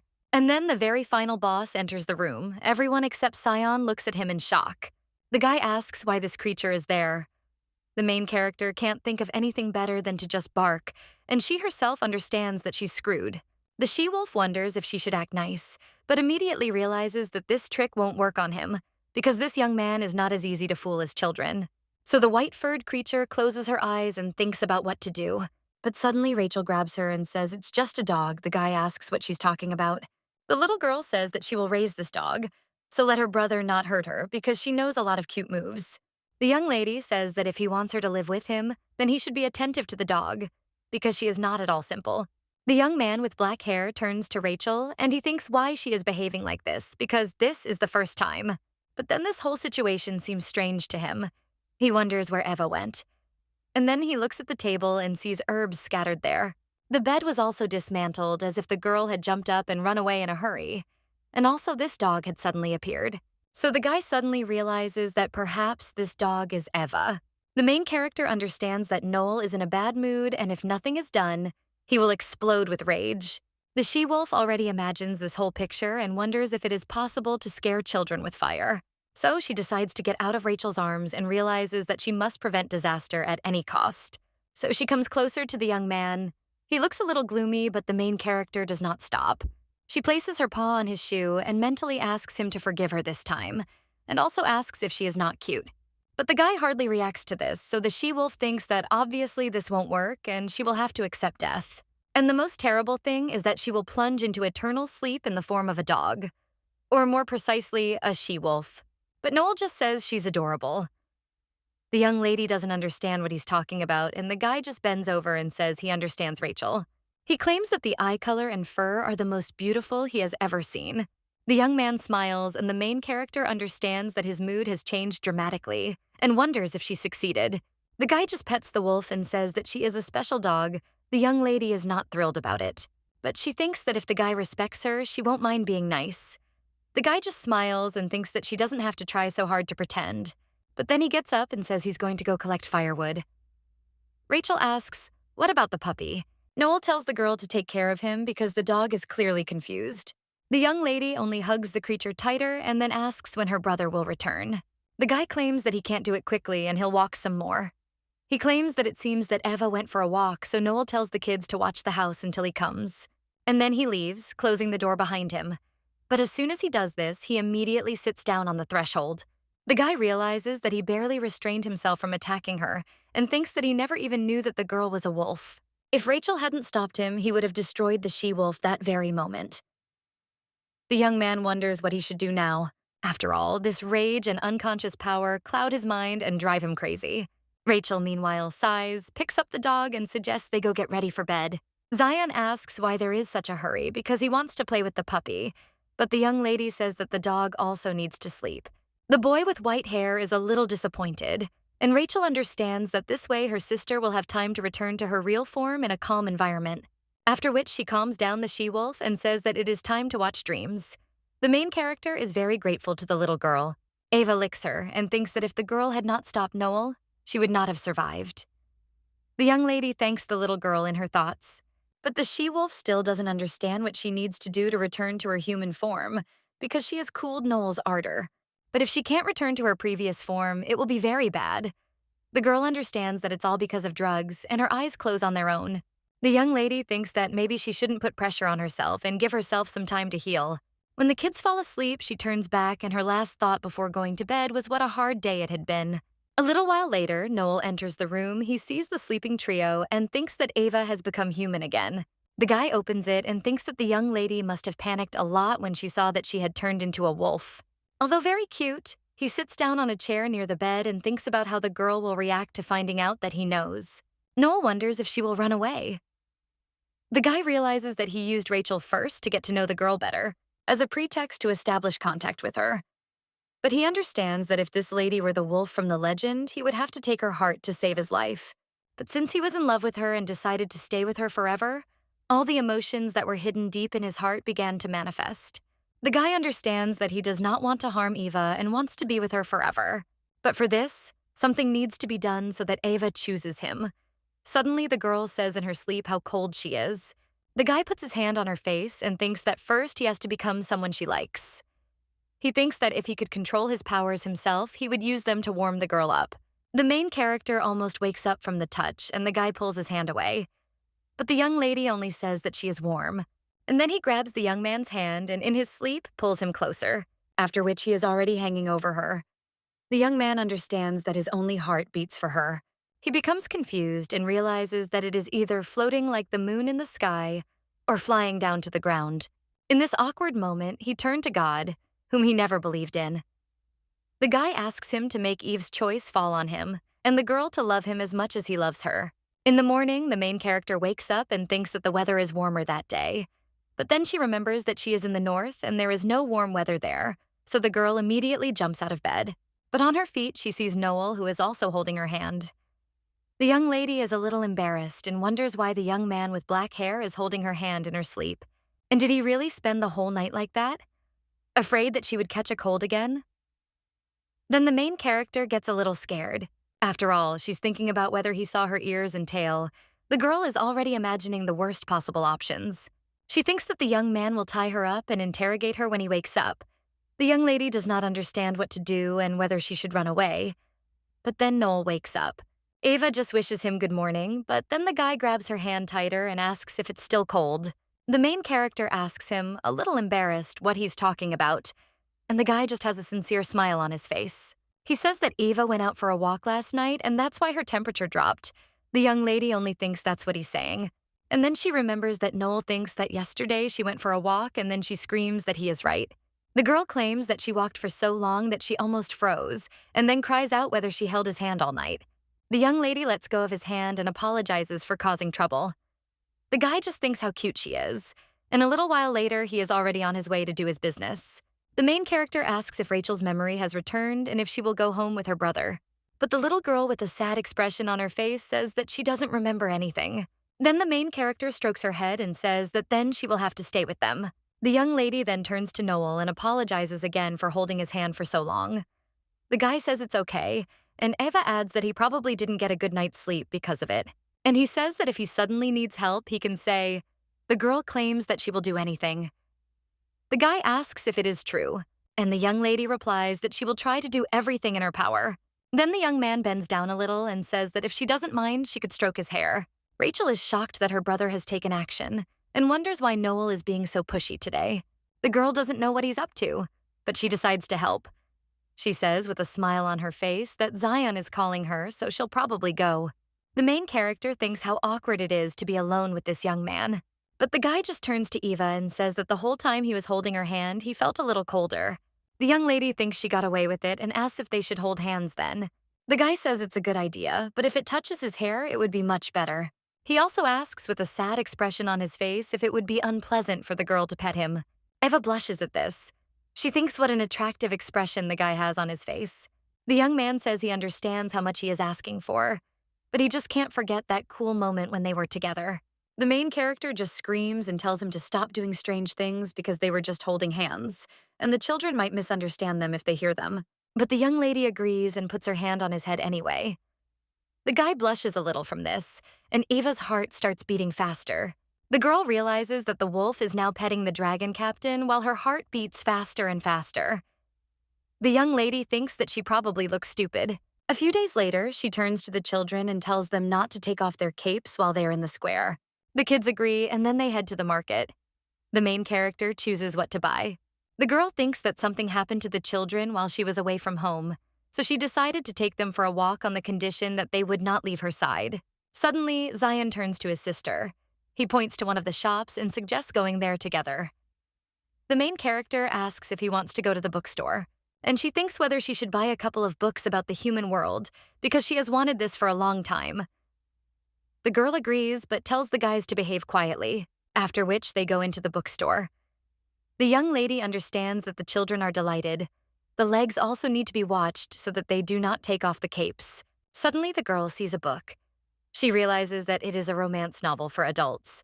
The girl remembers that before she was born, she also read a novel, and the main character loved to shed tears in the eyes of his beloved. The young lady is wondering whether she should buy it, because she now has a lot of free time and money. The main character smiles and thinks that she is already an adult and therefore can afford it. But suddenly, her gaze falls on an empty shelf, and the main character realizes that there are no books about the human world there. So she goes up to the shop assistant and says she doesn't see any books about the human world anywhere, and then asks if they're all sold. But the man only asks if she knew that they had been banned a long time ago. The young lady is shocked by this news, and the seller continues and says that it is all because of the mass and illegal migration into the human world. Their king was very angry, so these books were withdrawn from sale before the situation got worse. The man says that there is nothing to be done, and the main character understands that she ended up buying a book that did not interest her that much. And if they are stuck in the north for the rest of their lives, then what should she do? Rachel looks at her sister and then goes into her room in the evening. The girl uses her firepower and thinks that she definitely heard what Eva said about the human world. The little girl wonders if the girl wants to move there, but if that happens, they will never be able to see each other again. A little girl creates a bird with her powers and realizes that Eve must be stopped at any cost. The little girl tells the bird that she has a request, after which the bird points to the book that her sister bought that morning. The girl understands that since the young lady did not tell anyone about her, it means that this book is somehow connected with her plans to move, and the little girl needs to know what she is thinking about. But when she unfolds the book, she realizes that it is a romance novel for adults. Suddenly, while turning one of the pages, she comes across something that confuses her, after which Rachel turns over a few more pages. And then he hands the book to the Phoenix and tells him to fill out this passage and then pass it on to his brother. The girl also claims that this must be done right now.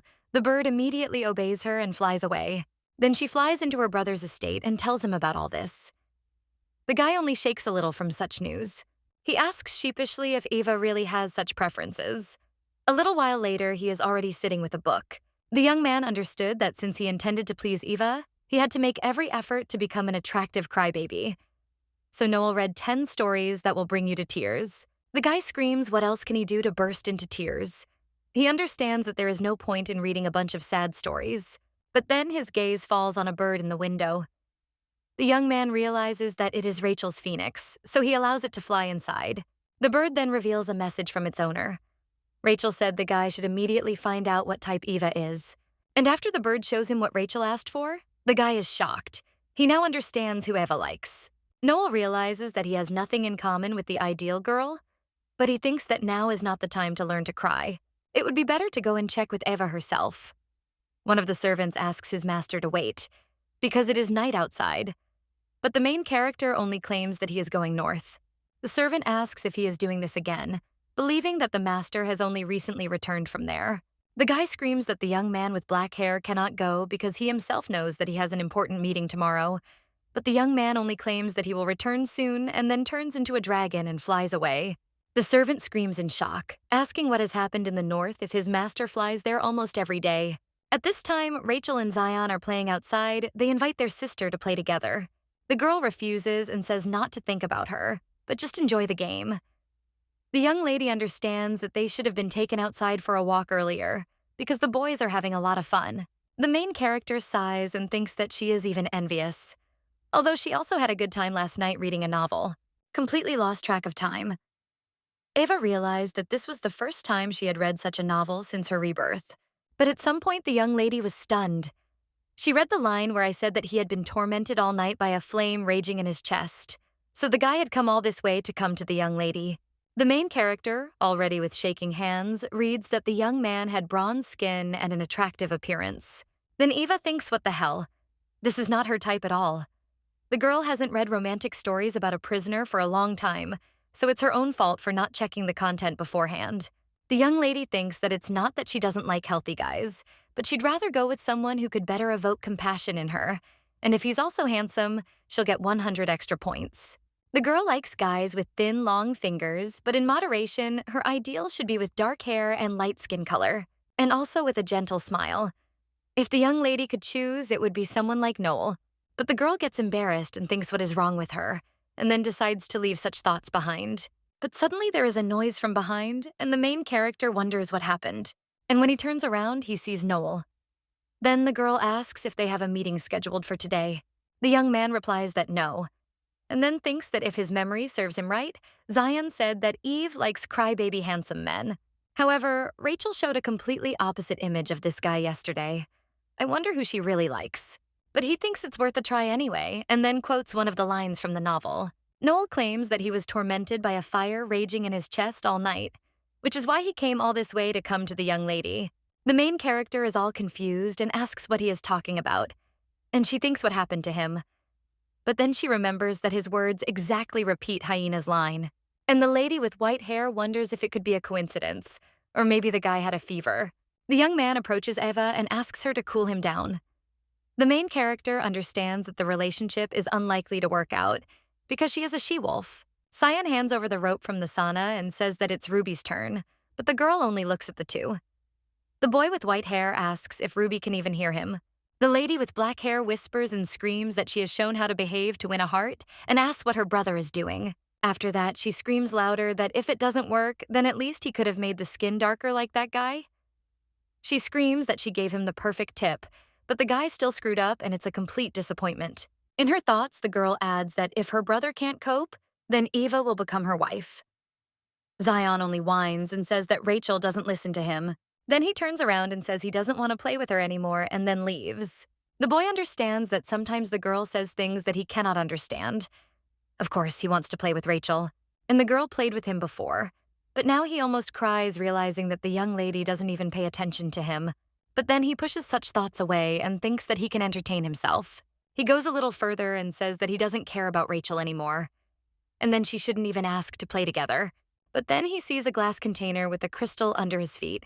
The young man immediately bends down to her and thinks how beautiful this jar is, and hides behind the tree at his acquaintance. At this time, Noel is still asking Eva to cool him down, but the girl just covers his collar and thinks that he can't. The main character says that no matter how comfortable he is now, but you can't trust unbuttoning your shirt like that. The young man just sighs. He understands that Hyena's style doesn't suit him at all, so Eva won't like him. But then the girl puts her hand to his face and says that last time he said he felt much better when she stroked him. Noel realizes that last time he was so jealous of the children that he spoke without thinking. But the boy realizes that the young lady still remembers. The main character asks if it's better for him this way.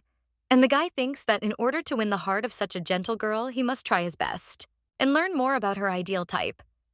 The young man says that he really likes these touches, but he thinks it's terribly awkward. A little while later, the young lady removes her hand and asks if Noel is okay now. The young man says yes with a smile and thanks her. The main character reaches for his shirt. She says that the guy is missing one button and offers her help. The girl asks why he suddenly decided to unbutton his shirt and why his face is all red. The guy gets even more embarrassed and says that the weather is just too hot and that's why he couldn't stand it. The boy wonders if that was rude, then covers his face with his hand and apologizes. He claims that next time he will be more careful, and if Eve doesn't like it when they blush with shame, then he will try to hide it. The main character doesn't even understand what to do, because she met her ideal for the first time, but he is a dragon. At this time, Zion picks up the bottle from the floor. He realizes that this stone is very beautiful and looks like Ruby's eyes, and it is also warm. So the boy with white hair decides that this stone can be taken home, but suddenly someone approaches the young man and greets him. The boy with white hair asks who this man is, and the guy with green hair replies that he is not a bad person. Zion thinks that he has a strange smile. He remembers that Sister once said that you have to be careful with those who have too narrow eyes. So the young man says that Sister told him not to communicate with strangers. The guy with green hair thinks that, of course, it will be difficult to fool this rascal, but fooling vigilant children is his thing. So the boy takes off his hood, and the boy with white hair is surprised by this. For this young man's hair changes its color to white. Zion admires this and says that the man's hair color has changed. The stranger asks if it's cool and says that it's his ability because he is a chameleon. The boy with white hair asks in shock what it is. The man changes the color of his hands and says that they can change their color at any time. Then he thinks that the boy with white hair is already defeated, and now we can get down to business. The stranger asks what the young man is holding in his hand. Zion says that he picked it up by accident, and this bottle looks warm. The stranger asks if it is true and if the boy with white hair will give it to his sister. Zion remembers his sister and looks sadly at the stone. The man thinks that soon the boy with white hair will completely submit to him. He claims that he knows a place where there are plenty of such things, but the baby with white hair just starts crying. The stranger screams in shock. Why is he crying? He certainly didn't expect this, and the little boy with white hair claims that his sister really likes Ruby. The man asks who it is, and the little boy with white hair says that sister said that Ruby is so warm that you can hug her every day. While he is just a cold little boy with white hair, the boy wonders if he has this thing, will his sister hug him? He says with tears in his eyes that his sister doesn't love him anymore, and that this can't be changed with some stone. The guy with green hair in shock asks Togo not to be sad. He himself even cried from this, because he can't look at other people's tears. The stranger with tears in his eyes cries out that there is no need to think only about the bad, because sister, the boy with white hair, cannot help but love him. The little boy with white hair also cries out in tears that Ruby is liked by his sister more. The man says that sister the boy with white hair loves him very much, and the baby with white hair will understand when he grows up. But Zion only asks what he should do now. Then the stranger tells him to remember that if you love someone, then just show it to them so that one day you will not regret it. After all this, the main character's brother blows his nose into a handkerchief, and the stranger tells him not to hate his sister. After all, she may not show it, but deep down she loves the boy with white hair very much. Zion says he understands. He also thanks the stranger and claims that he feels much better now. The guy with green hair says that it's nice. And then he claims that the stone is warm, and he is sure that his sister will be incredibly happy when the boy with white hair gives it to her, and then all his worries will disappear at once. Although it may hurt the kid a little. The guy with green hair understands that it is time to get back to work and finish the task, because if the boy with white hair takes the bait, it will be easier for him to get closer. And even with the girl, which is his goal. Colleagues asked Chameleon to take care of this, but suddenly he hears someone else's voice. It turns out to be Rachel. The girl asks why this man is there, and then he asks Zion why he left without saying anything. Because of him, the young lady was unable to watch her sister and brother. The girl understood that the atmosphere between them was getting better, and it seemed that her sister had fallen in love with the young man's shyness. That's why the young lady told Zion that his sister's ideal type was not a hyena. But when she turned around, the boy with white hair was gone. The girl was almost weeding with rage. She said that even if the boy with white hair doesn't help, how could he leave silently? Now Rachel screams that he's leaving while she was running and looking for Zion. He's just having fun with someone he sees for the first time. The boy with white hair says that it is not so, but the young lady only advises the stranger to come up with a good explanation before approaching her. Then the boy with white hair immediately goes to Rachel, and the guy with green hair thinks what a traitor he is. Then the young lady asks Zion who this man is, and then looks at the stranger and tells him to tell her everything he knows. The guy thinks that until he went there, everyone was sitting on pins and needles, since now not only the young mistress was missing, but the captain had not returned from the north. One of the servants claimed that he had a feeling that their master was secretly raising a pet there. His colleagues asked him what he was talking about and whether he was sure of his words. The young man said that, of course, he would never make any claims without evidence. But not only does he visit there often, he also buys up mountains of romance novels. The guy with green hair didn't even listen to what was being said. But then someone shouted his name and told him to go north. The green-haired boy only asks who is knocking there while he is sleeping. But he immediately gets hit on the head with a scroll. His colleague screams that he told him not to sleep during the meeting. He says that the next time the captain goes north, let the guy with green hair secretly follow him. The guy asks why he should do this. But his colleague only hands over a jar with a precious stone and tells Chameleon to try to get close to the man who is close to the captain and use this stone. After all, this stone, purified by the captain's inner strength, can be very dangerous for an ordinary person, but they are able to withstand more than an ordinary person. He also adds that more power was added to this stone to increase its harmful effect, and the green-haired boy must remember that he must never let young Miss Rachel touch this stone as its fire attribute is similar to her flames. If the woman the captain met is worthy of becoming his life partner, then touching the stone, she will absorb all its power into her body. But the guy with green hair asks if he will be touched by a simple one. His colleague replies that obviously then she won't be able to cope with him and will burn to the ground. Now, the boy with white hair thinks that this will make the girl very angry, but he only apologizes. And then she says that there was no other choice since she and the captain had been absent for a long time. Rachel realizes that these scumbags are using her brother's power to test Eva. Her sister has been very kind to her, and the girl does not want to put her at risk. So the young lady turns to Zion, and he says to give her the stone, because it is a very dangerous thing and it is better for it to stay with her. The boy with white hair holds out the stone to her hands, and Carmel is already clutching her head. He understands that the young lady cannot touch the stone, and if the attribute of fire collides with her flame, then the young lady will be in danger, so he immediately snatches the stone from her hands. The girl asks what he is doing and orders him to return the thing. The guy with green hair thinks that the young lady will take it away. The girl just screams for him to give it back quickly, and the stranger thinks that if things continue like this, sooner or later he will end up with her, and the only solution is to swallow him. So the guy thinks he can handle it and immediately throws the stone into his mouth. Rachel screams at him for being an idiot and to spit it out, but the green-haired guy just moves back. Rachel tells him to spit it out again, but he doesn't agree because it would be more dangerous if he ended up with the girl. Then the little girl uses her firepower and says that if he doesn't spit it out, she will have to resort to force. But then the stranger swallows the stone and sighs. Rachel wonders if he's gone crazy. After all, if the guy swallowed it, it's very bad. Black energy starts coming out of Chameleon's mouth. He turns to the young lady and asks her to help him. Rachel only takes a step back. She thinks how terrible it is, and since the stranger swallowed the stone with her brother's strength, he will soon die. The fear that the young lady had forgotten flares up again in her. This nightmare reminds her of the old days in the north. The little girl realizes that she is very scared and she doesn't want it to end this way. But suddenly, someone puts their hand on hers. It turns out to be Zion. The boy with white hair tells Rachel not to be afraid, because he will protect her. The young lady understands that the little boy with white hair is shaking with fear, but still tries to protect her. So the girl tries to calm down and understands that if she gives in to fear, then Zion will also be in danger. So she tells the boy with white hair to stand behind her and uses the power of fire. She tells Carmel that it will hurt. But suddenly, someone flies past the two and hits Chameleon's head.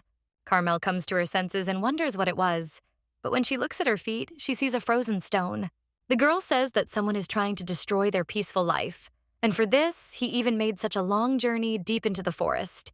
Ava screams at the stranger not to dare touch her children and asks how he dares to do this. And who do you think you are? Noel also comes up from behind. He is a little worried about Eva. The girl just screams that she will show the stranger who he ran into.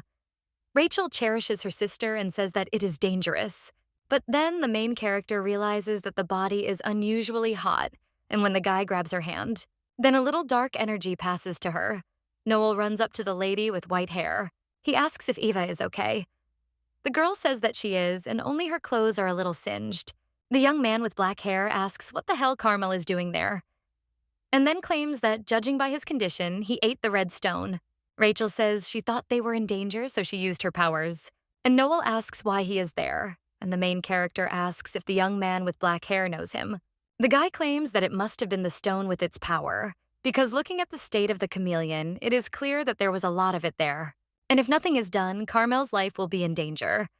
But Noel clenches his fists and doesn't understand what he can do. At this time, the main character runs up to that guy and starts using her power on him. The young man with black hair screams that it is dangerous, but the young lady claims that she can't let him die. Her magic will take the heat out of him, so it's worth a try. The girl tries her best to do this, and Noel thinks how this is possible. A little while later, Carmel wakes up in bed. He turns around or doesn't understand where he is. The guy wonders if he is dead, but suddenly someone enters the room and says that the stranger has finally woken up. It turns out it's the main character. She asks if everything is okay. The guy is a little shocked by this, and the young lady comes up to him and puts her hand on his forehead, then claims that there is no fever. The guy is a little embarrassed and wonders if this is an angel. Ava hands him the medicine and offers him to drink it, because it will help to get rid of the remaining heat. The guy with green hair thanks her, and then he concludes that he is in heaven, because there are no bosses or work problems there. But then he hears another voice that tells Eve that he brought that plant. Carmel wonders if this angel's name is Eve, but then she sees her boss there and is surprised. The young man asks if Eva told her about this plant. The main character is surprised and says that it is the best, and she will go make a decoction. Carmel, in her thoughts, asks the angel not to leave, but the girl leaves the room and the chameleon's boss approaches him. Noel says that he now wants to hear his excuses. The guy with green hair immediately kneels and asks for forgiveness, because they only wanted to bring the captain back. The guy claims that he won't blame anyone for this and understands perfectly well that the guy with green hair was worried about him, which is why he did it. He puts his hand on his shoulder and says that the main problem is that Eva and the children almost got hurt. Carmel immediately hits her forehead on the floor and cries out that he is sorry and is ready to atone for his sin with his life. But then the main character enters the room and asks why. Noel understands that he needs to show himself from a good side. He can't let what happened ruin everything, and even if he's not her perfect crew, he should at least hide his flaws. So the young man puts his hand on the chameleon's head and cries out that his temperature is rising again, so he'd better lie back down. Carmel is shocked and doesn't understand what happened until his black-haired boyfriend picks him up and says he'll bring a bag of ice. A little while later, the guy with green hair is already sitting with a mug of medicine and a bag of ice. He doesn't understand what happened to his boss. After all, the young man with black hair seems to be pretending. But Carmel remembers that this girl saved him. However, ice magic is a wolf ability, so he asks if the girl used magic to reduce the fever back then. The main character replies that it was so. Then Carmel asks if the young lady is a wolf. The main character wonders why this happens every time she meets someone from the south. The young lady just smiles awkwardly and tries to justify herself, but suddenly someone enters the room and calls her brother. It turns out to be Zion. The boy with white hair asks if the boy with green hair is okay, because he was very surprised when the boy fell. Carmel claims that he is okay, and the young lady thinks that her little brother has arrived just in time. Rachel smiles from behind. The girl turns to her sister and asks her to hug her because she is hot. Eva holds out her hands and asks if this is true. Noel smiles at this, and Rachel thinks that since her brother can't cope on his own, she will help, and that's enough of this nonsense. The main character asks if Rachel is better. The little girl answers that everything is fine, and she calls her brother to her. She claims that her brother is also hot and suggests that they all hug together. Eva is a little embarrassed and asks if the little girl likes to hug. The young lady replies that she does. Carmel just watches them and then asks the boy with white hair what the relationship is between them. The main character says that they were brought together by circumstances and there is no relationship. Rachel just hugs the girl and says that she is her sister, and she looks at the chameleon with a smile. And then he claims that the girl is also his brother's friend. The main character is shocked and wonders what the little girl said and whether she understood correctly. The girl already imagines how it will be with Noel, but then tries to push these thoughts away and realizes that she seems to have heard incorrectly. After all, in order to call her a friend, there must be something between them. But there is nothing. Eva tries to pull herself together and think carefully about the connection. Maybe the little girl meant a friendly relationship. There are cultural differences between the North and the South, and yet the word voice can have different meanings depending on the nationality of the speaker. For example, in the West, tigers eat grass. The girl takes the baby in her arms and thinks that it cannot be otherwise, and she must explain everything clearly to Rachel. Then Zion only asks if his sister is now Noel's friend, because if so, then he can call the chameleon his friend. He then hugs the guy and tells him he's his new friend.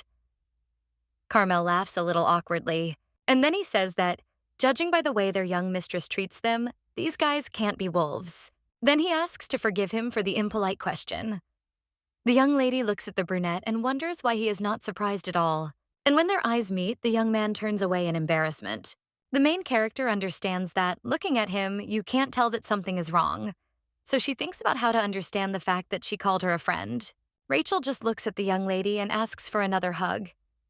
Eva then thinks that this is just a child, and it is impossible that she would put such a meaning into the word, so she will have to ask Noel later.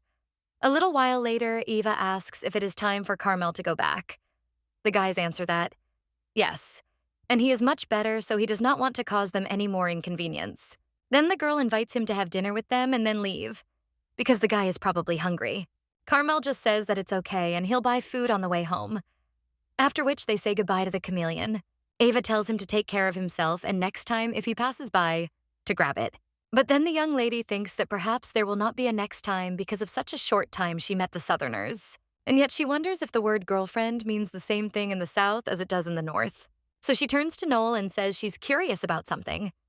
Then the girl asks, Is it possible that Southerners and Northerners use the same words to mean different things?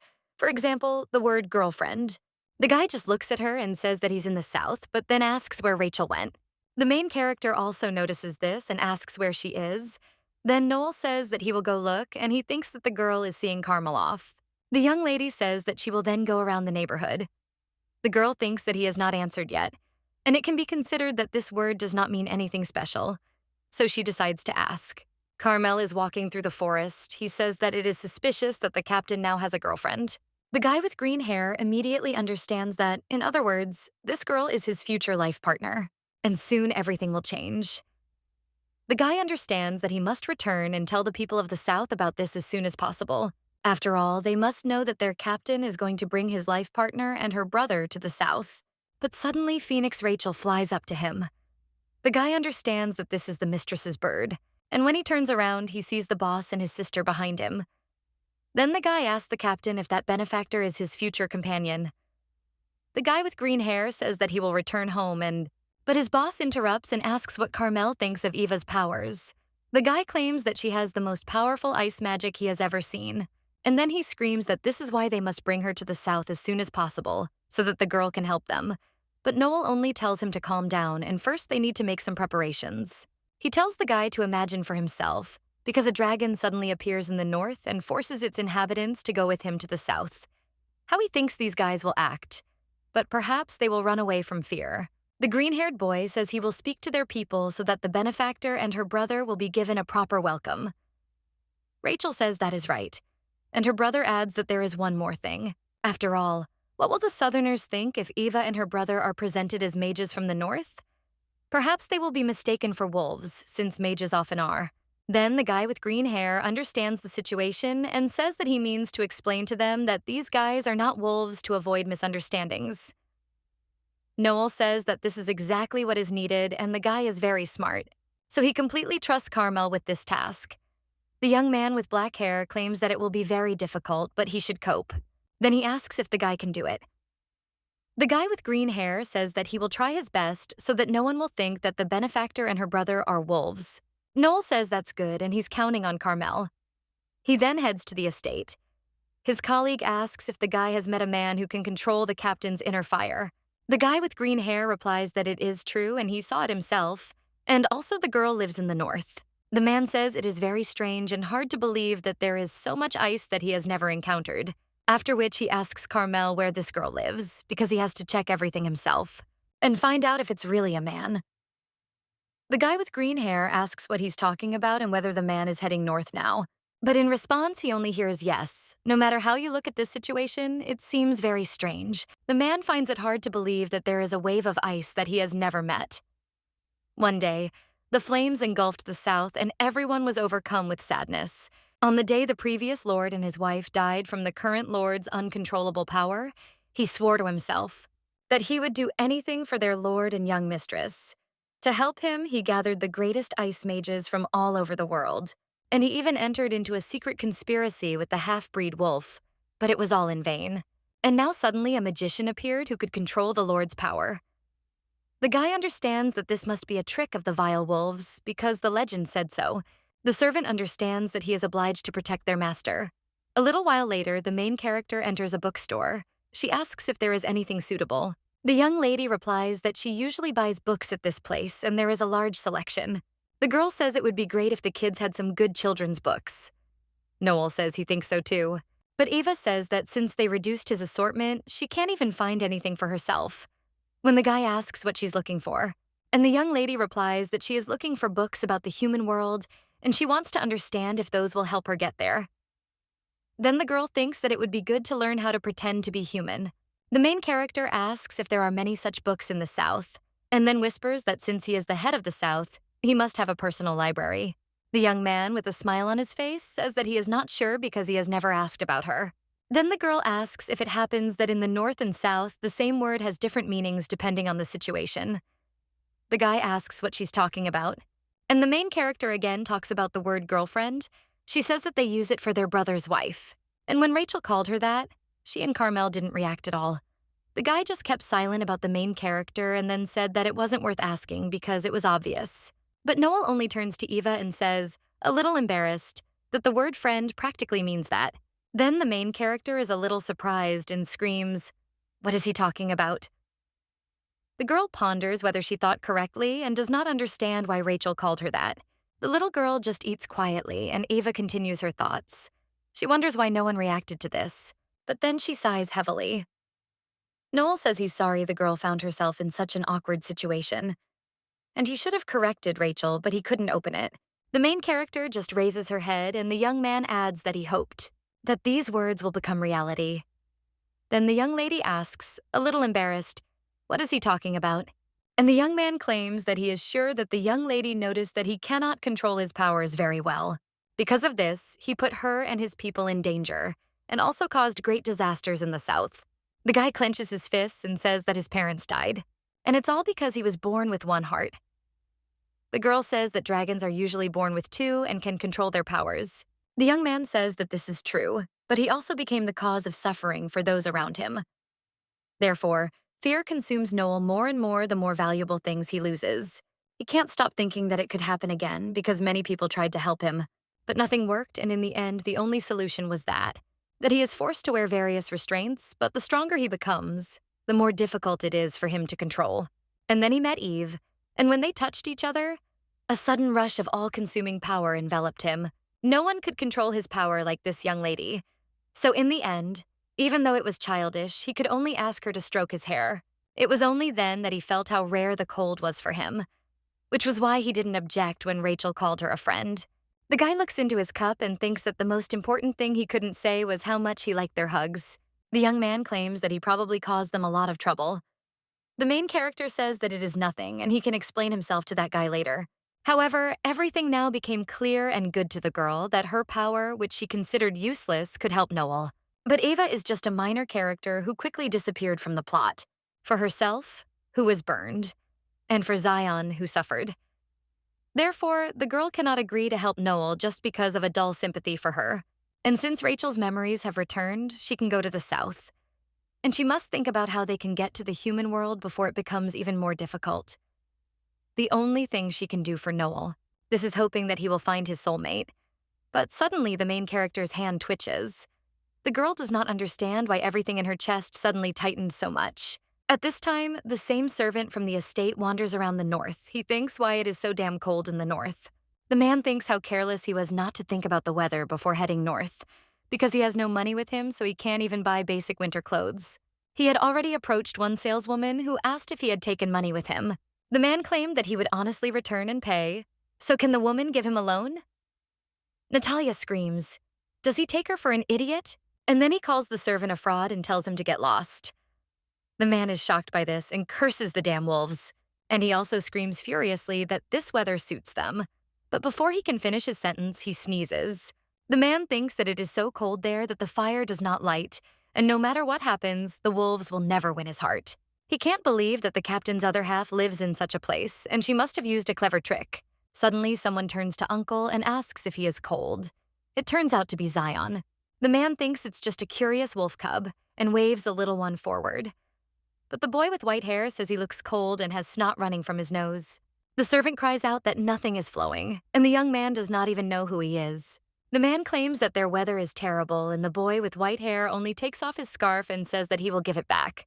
The servant refuses and says that he doesn't feel the cold, but thinks how warm this scarf is. Well, it still needs to be returned. However, the man still says that he will lend the scarf for a short time, and Zion is happy about this. After which he takes the servant by the hand, and the man asks if the boy with white hair has lost his sister. Zion claims that there is, after all, and he chased the kitten, after which he got lost without realizing it, and also lost his brother and Ruby. The man understands that this is the missing child. He says that the boy with white hair gave him the scarf so that he could find his sister, and claims that he is such a naughty boy.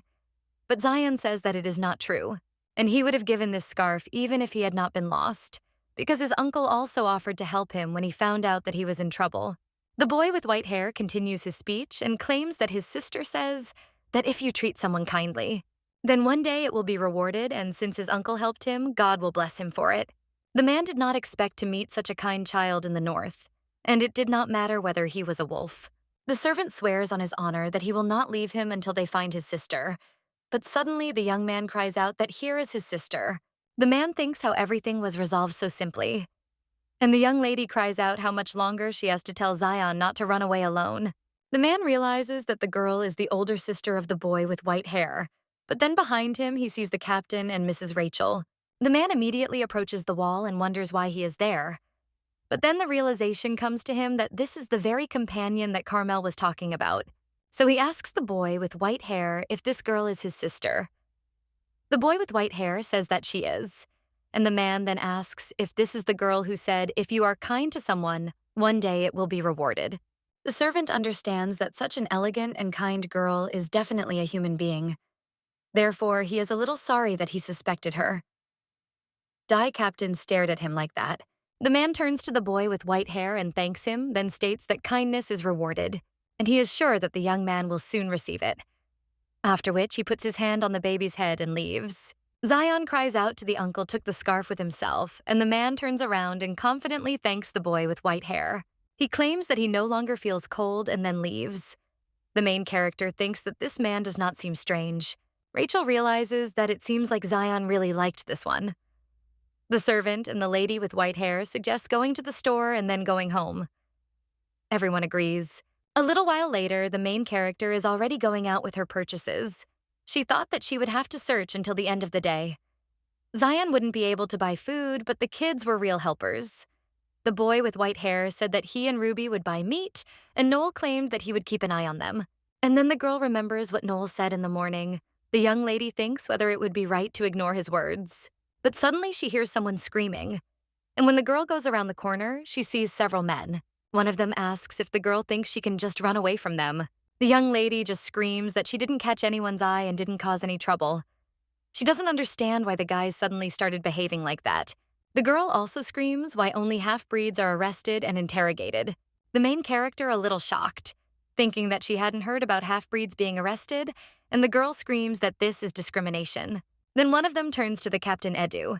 The main character thinks whether the half-breed wolves will be arrested, but she doesn't understand why so suddenly. At this time, the guy turns to the young lady and asks if he wants to say that. Because of her, they didn't have any troubles or losses. But then who was sneaking into the human world and jeopardizing the wolves' reputation? Another young man claims that his blood boils at the mere thought that the damned humans could despise them and raise his hand to hit a girl. But suddenly the captain tells him to stop because he wants to ask the young lady a question, after which he claims that if the girl agrees to cooperate, then she and her brother will be safe.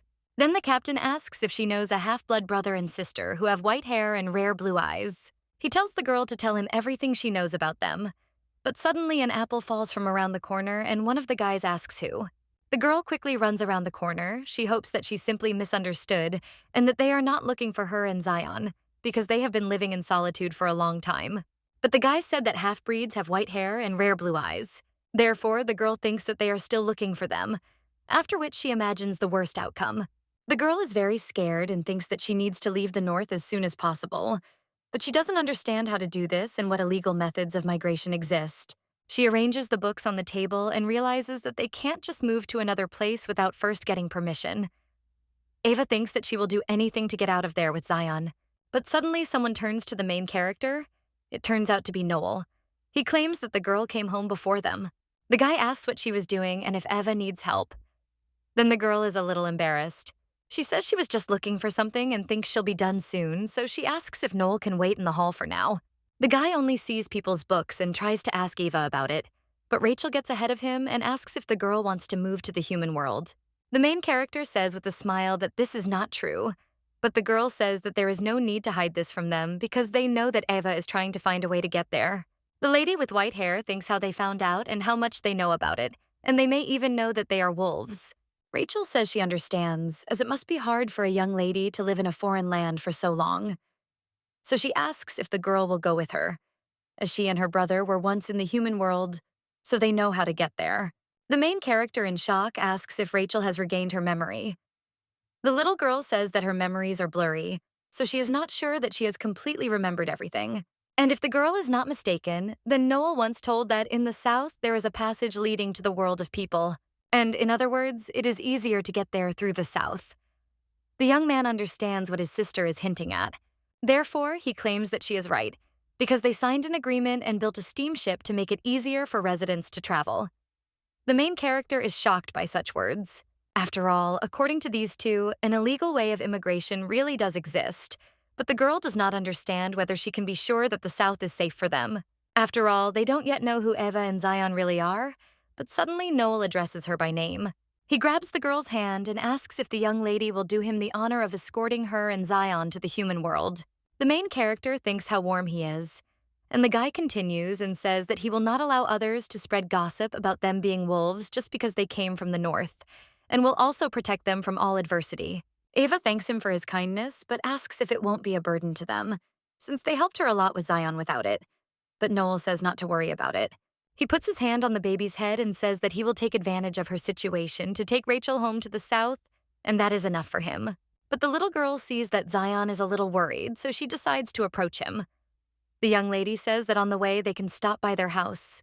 Ona hugs the boy and says that she wants to see her sister and Zion as much as possible. The boy with white hair says that he also wants to be with Ruby. Eva thinks that this may be her last chance. If they continue to doubt, the only way to the South will close. They will see each other less often and eventually become strangers to each other, because children quickly forget everything, including promises that are forgotten. Rachel smiles and thinks that she will never allow the young lady to go to the human world, because very soon she will become her relative. Noel, with a smile on his face, says that he will instruct his men to escort the young lady and Zion to the South as soon as possible. And the little girl understands that the girl will not get into the human world because she will make her fall in love with the South and forget about everything else. At this time, the captain is told that they have brought the man he wanted to see, after which the guy says that he will search for this man to come in. He asks if this guy is a herbalist. Then the boy asks where the herbalist got the herb from. The purple-haired guy says it's from the doctor, and he thought the herb was good for immunity, so he bought it. The boys say he's pleased with the doctor's kindness and dedication, so he wants to give him a chance to start over. But the person standing in front of him is not a doctor, but a simple distributor, and he claims that he understands that the young man was driven to do this by need. And then he throws a bag of money at his feet and tells him to tell everything about the man who gave him this herb. And the more details, the better. The boy with purple hair looks at this money. He understands that it will be to his advantage to tell, so he starts talking. The guy claims that he did not see the man's face clearly because he wore a mask at every meeting, but he is quite thin, and although he insisted that he was a man, it was most likely a girl. The guy claims that he does not know whether she intended to speak in a low voice, but it sounded quite tense. This girl had white hair, if he is not mistaken. The captain's words claim that the boy's testimony will clash with the report of one businessman. The young man says that this is good, and it seems that it is one and the same person. The purple-haired guy asks what he's talking about, and the captain replies that the man they're looking for is suspected of helping illegally migrate to the human world, and the guy with purple hair is one of those who helped her in this crime. That's why the captain says to take him away. The young man cries out that he is innocent and did not know who the girl was, but the guy with silver hair tells him to understand that ignorance does not relieve responsibility. As the young man is led away, the captain leans back in his chair and sighs, holding someone's photograph in his hands, and he claims that now he can finally help Eva. At this time, the main character talks to Noel. The guy says that before moving to the new house, some formalities need to be sorted out, so he will return to the South for a couple of days to prepare everything, but it will not take much time, and the young man claims that he will come for her as soon as possible. The main character says that she will wait, but then seeing the guy fly away in the form of a dragon, she is a little surprised. She thinks how beautiful it is. And if she and Zion manage to get out of the north, then they will be able to live independently. She heard that there is a large desert in the west. The girl understands that Zion likes warm places, so it would be great to clean up at her place and enjoy life. But first, they will need to figure out how to get out of the South. After all, if Rachel returns home safe and sound, they will no longer need to meet, which means the guy will not lead them into the human world. The main character sighs and thinks how stupid she is, because she can't even take care of herself, let alone others if one day Noel meets his destiny. Then he won't need her powers anymore. But until they get to the human world. Then the young lady will need help when Noel asks, and this will be payment for all the good he did to them. At this time, the captain of the North is asked if he will go to investigate today. The guy says yes. After all, this is his first job as captain, and he can't shirk, because he is responsible for the execution. The servant says that he will try very hard. The guy looks at Eva's photo and says that since they're going to go outside anyway, he wants to look at that place first. But suddenly, someone shouts to the captain that they have urgent news. One of the servants asks if the guy has lost his mind and how he dares to burst into the captain's office without permission. The gray-haired young man tells him that there is no need to make a mountain out of a molehill, and surely something important forced the guy to behave like that. The servant asks for forgiveness and says that a letter came from the captain of the dragons. The gray-haired youth thinks of the captain of the north. The sheet stated that he and his subordinates were going to visit the northern people in 3 days, and the location information would be described below. Therefore, the captain can get acquainted and give consent since they will not be there for long. So special welcoming ceremonies are not necessary. Slag says that even though this is a letter from the captain, how can one address them like that? Because it is complete disrespect for the north. The gray-haired youth puts the leaf to his face and says that his servant is right, because the captain clearly despises them. Moreover, it is very suspicious that he asks them not to hold a welcoming ceremony, and my arrogant and powerful dragons would do such a thing. He gets angry and tells his servant to cancel some special events for the next 3 days. He wonders what this damn dragon wants, so he decides to see it with his own eyes. The young lady is packing her things at this time. Zion tells her sister that they have packed all their things and can they go play now. The main character asks if this is true and says that she will check now, but the children do not listen to her and run out into the street. Ava looks at the almost empty room and thinks that they won't need many things to start with, because they can buy everything they need in the human world. But suddenly she hears her brother scream. The young lady immediately runs outside and asks what happened. She uses her ice power, preparing to attack, but Zion just looks on in surprise. The girl, seeing that many dragons have flown towards her in the air, thinks what is going on. But then he turns to her. Noel says that he came to pick up the girl. The main character in shock asks who these people are. Then the guy asks to forgive them for the sudden visit and says that they are his most trusted people.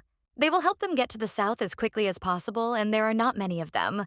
But the young man thinks that they will be able to transport all the things. The guy says that the packing must have tired Eva out, so he suggests that she go and relax with the kids and leave the rest to them. The young lady doesn't understand what he's talking about. But then Zion turns to her and asks his sister if they will leave the north now. The girl asks if he will miss her, and the little boy with white hair answers no, and then approaches the young lady, and he whispers in her ear that as long as she is with him, it doesn't matter where they are. The main character hugs him and says that she does too, and very soon they will move to a warm place that Zion will like. But suddenly Eva hears other dragons talking, saying what a wonderful family bond it is. One of the dragons says with tears in his eyes that he has lived only in the south since childhood, so he has no idea what the north is like, but it looks amazing. The main character realizes that she forgot that they are not alone there.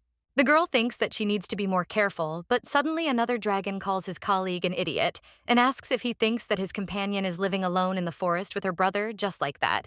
The young lady is shocked, and the other dragon says that his colleague is right, and she has a great selection of delicious places to live, and in his opinion, it would be ideal to hold their wedding there. The main character almost turns to stone from such words, and the dragons at this time continue to talk and claim that the ceremony should take place in the south. Ava wonders why the Southerners are already calling her their life partner. The girl does not understand where this rumor came from and what she should do, because she needs to explain everything to the dragons. Well, suddenly the young lady hears someone's voice.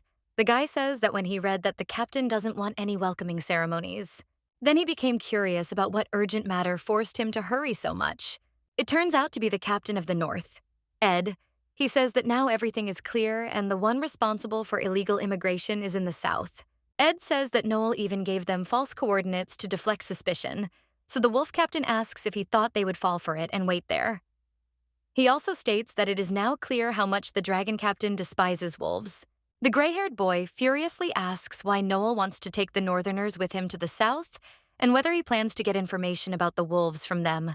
He claims that he would never have thought that he would resort to such a method, but suddenly the young man's gaze falls on the main character, which makes him a little embarrassed, and he asks if the girl's name is Eva. The main character is scared by this, and the captain says that there can be no mistake. He begins to approach the young lady and says that it is really her, and that he has finally found Eva. But suddenly, Noel grabs his hand. The wolf captain turns around and asks him what he wants, and then he tells her to take her hand away, but Eva only asks why he is there. The girl claims that they lived in isolation as Ed wanted. Zion worries about his sister, and the main character screams, asking to leave them alone. The guy is shocked by this. He asks why the girl is suddenly angry at him, and then turns to Noel and screams at him to let him go. The girl says that it's all because he was the one who told them to get out of sight and they did as the captain said. So Eva says to stop bothering them. The guy is silent at first, and then says that everything is as he thought, because he and his brother wanted to illegally move to the human world. The main character remembers that girl. She wonders if the guy was really looking for them. The young lady asks what the wolf captain wants, and he replies that he simply missed her. Eva, shocked, asks what he's talking about. And the guy continues and asks if the Southerners agreed to help them get into the human world in exchange for a favor for them. And if the reason for her desire to leave there is because of misunderstandings between them when they were younger, then now she has nothing to worry about. Ed says that he has changed a lot, and now he has the strength to take the girl under his wing. But suddenly Noel comes up from behind and says that there must be some mistake, because Eva is not leaving for the human world, and to the south with him. The captain of the wolves only smiles and says what nonsense this is, and then he asks how the guy knows that she wants to go south and not to people. But the main character from behind says that Noel knows from her. The girl claims that she doesn't care whether Ed has changed or what power he has received. She just doesn't want to be there anymore. The young lady asks if he were in her place, he would want to continue living under restrictions. But then Ed asks why now, when he worked his ass off to get this job, because he knew that Eva had suffered enough from racism. The main character is a little scared. She thinks whether the guy is going to tell that they are half-breeds. The young man with gray hair continues to speak, and Eva mentally asks him to shut up right now. After all, if all these people find out who they are, then she and Zion could die. But suddenly Rachel comes. She points to the girl and tells Carmel that this is her sister. The guy with green hair says with a smile, "Here is where the lady life partner is." He comes closer to Eva, and he says that they haven't seen each other for a long time, and then apologizes for keeping them waiting. Carmel claims that their things are already loaded onto the transport and it's time to go. But then you notice that the atmosphere there is a little strange. The captain of the wolves, in shock, asks if Eva is the life partner of Captain South. The main character doubts a little, but then says that everything is so. She passes Ed and claims to be Noel's companion. The guy is shocked by this. The main character approaches the captain of the South and whispers to ask him to forgive her. She is shaking all over. And he says that this is the only way to make Ed leave them alone, and the girl promises that she will explain everything as soon as they arrive in the South. Eva says she's incredibly sorry to bother Noel again, but the guy just smiles. And then using his power, he says that he understood her. He creates a large phoenix and says that it is time for him and his beloved to set off on their journey. The knights agree and begin to transform into dragons, but the captain of the North screams for them to stop immediately. He screams at Eva to tell the truth and asks if Noel threatened her. He also screams that this guy is dangerous, and the girl doesn't even imagine what kind of abominations dragons are capable of, but the young lady doesn't think so. She furiously replies that Ed is the one who made her life miserable and he is much more vile. The young man looks very hurt by this. He watches the dragons fly away and is lost in his thoughts. He understands that he cannot protect her now. The boy's father, a former captain of the North, taught him that half-breeds are not wolves. Everyone around the guy belittled them, so that's what he did, though. When his and Eve's eyes first met, who knew that the girl, only half despised, was a wolf, but he couldn't help but be charmed by her. At that time, the boy was too young to understand that he was attached to her. Ida was tormented by guilt for her feelings for the half-breed. The guy was scared because many were watching him, but even so, he has no forgiveness for what he did to the young lady, and from that moment on, he lived in regret. On the way home, the boy with white hair decided that he had to grow up quickly and become a captain. So that no one could hurt Eva again, the guy understood that he would definitely make sure that the young lady would be close by under his protection. Now he tells his servants to return. One of them asks if they should go in pursuit. Well, the captain just asks if it is possible to catch those who fly and claims that they are powerless there. He turns around and says that therefore let the wards choose a couple of smart and proven subordinates to go after the dragons secretly. The guy thinks that Eva is only half-wolf, so her power can get out of control. And who knows if those cruel dragons will take advantage of the young lady's weakness to brainwash her. Ed, he understands that now he can only continue to look for her. At this time, the main character and the guys are flying on a phoenix. The girl understands that they are finally flying to the south. The main character did not think that she would have to go to the lands of dragons of her own free will.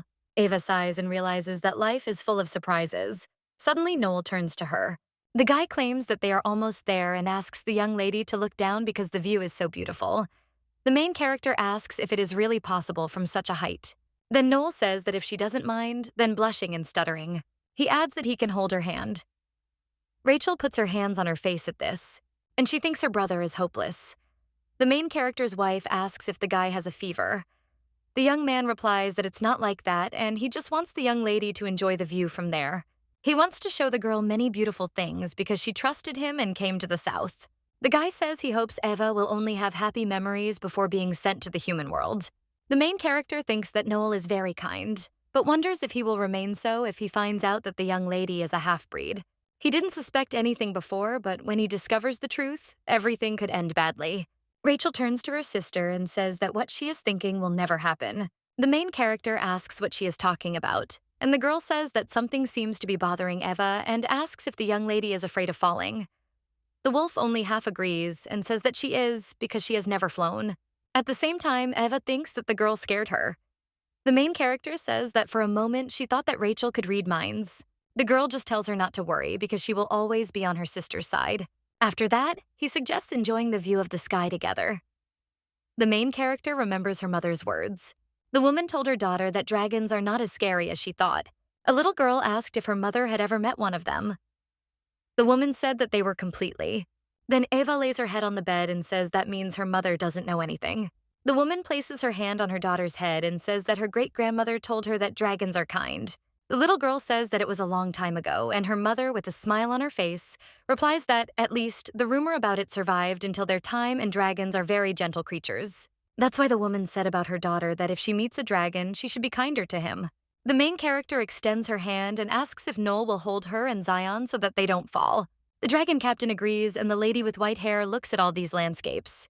When they arrive at the castle, they are very surprised. Zion asks if they are in heaven. The main character says that it looks like it. She had imagined the South completely differently and could not believe that there were so many flowering plants there.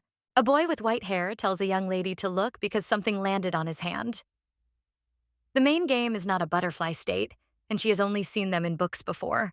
Insect flies away and the boy with white hair runs after him. Eva worries about him and tells him not to jump because suddenly he will fall, but suddenly he crashes into someone. The little boy with white hair apologizes, and the man says that he knows how to apologize and take responsibility. The servant then places his hand on his head and asks if Song was doing well. The young lady realizes that it is the man, and the servant says that last time he failed to greet the girl properly. The man claims his name is Hopper and that he serves under the captain. He apologizes for being so late and asks for thanks for his help. The main character understands that she saw him in the novel and he is a versatile person who can't stand wolves. Although now the story is different from what she imagined and the man seems friendly, but she still feels uneasy in his presence. Hopper says that if the young lady needs anything, he asks her to let him know. Eva says that if that's the case, then can she get a book in the form of a scroll, which is only available in the South. The man becomes a little wary and says that they have a library of scrolls, but now it will be difficult to get into it. The main character understands that he is still vigilant, but the girl understands that if she were in his place, she would also not have answered the stranger from the North's request for a scroll. The man says that the road must have been difficult and then snaps his fingers, after which the young lady is already taken away by two maids. He tells the girl to first take the antidote and change into lighter clothes that are suitable for the weather of the South. A little while later, the main character is already washed and well-dressed, looking at this mansion. Hopper says the head of the department went to deal with the backlog of cases. Eva thanks him, because even though she is a stranger there, everyone treats her well. The man only smiles. He claims that the girl is the commander's companion. And the main character first lowers her eyes to the floor and is silent for a while. Then he tells her to just call her Eva. Hopper says that the young lady is too modest and asks if he dares to call her by her first name. But the girl says that it would really be more convenient for her. He understands that he should say that he is not the captain's companion, but the words just don't want to come out. Then the servant asks if he can ask why the young lady needed the library, because if she tells him, the guy can find her a couple of books. The main character says that she couldn't find books about the South and the North, so when she found herself there, wants to read The Legend of Dragons to help Noel. The girl thinks whether she really intends to become the companion of the captain of dragons. Hopper says that it is clear to him now, and in fact it would be enough for Noel to have the girl nearby. But knowing history is also good, and it will help to get used to the South, so he will take the young lady. The main character understands that she needs to be careful because if she is discovered, then Zion will be in danger, and Noel too, because he has not yet found a real companion. The girl thinks that, unfortunately, she has poor control over her emotions. The young lady understands that she is hopeless. That same evening, Eva sits with books. She reads about the history of the southern Caspian continent. The book says that God rules the heavens and destruction rules the world, while people rule the earth. Dragons, whose lives are close to immortality, descended into this world. At first, they could not get used to the new environment, but with the help of their wisdom and the red dragon, they managed to establish themselves safely in the south. However, soon the number of skirmishes between the proud and the dragons began to increase, and the beastmen began to suffer from this. So they asked the strongest red dragon to be their leader.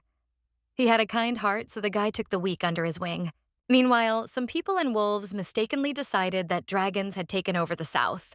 The leader was injured when he fell for the evil trick of the humans, and the wolf took advantage of the situation and stole his heart. The first leader could not cope with the excess of his power with only one heart. His situation was dire, so the dragon went north to get the heart back, but they failed to find that Volga, and eventually the head of the dragons died, after which a war began between the north and the south.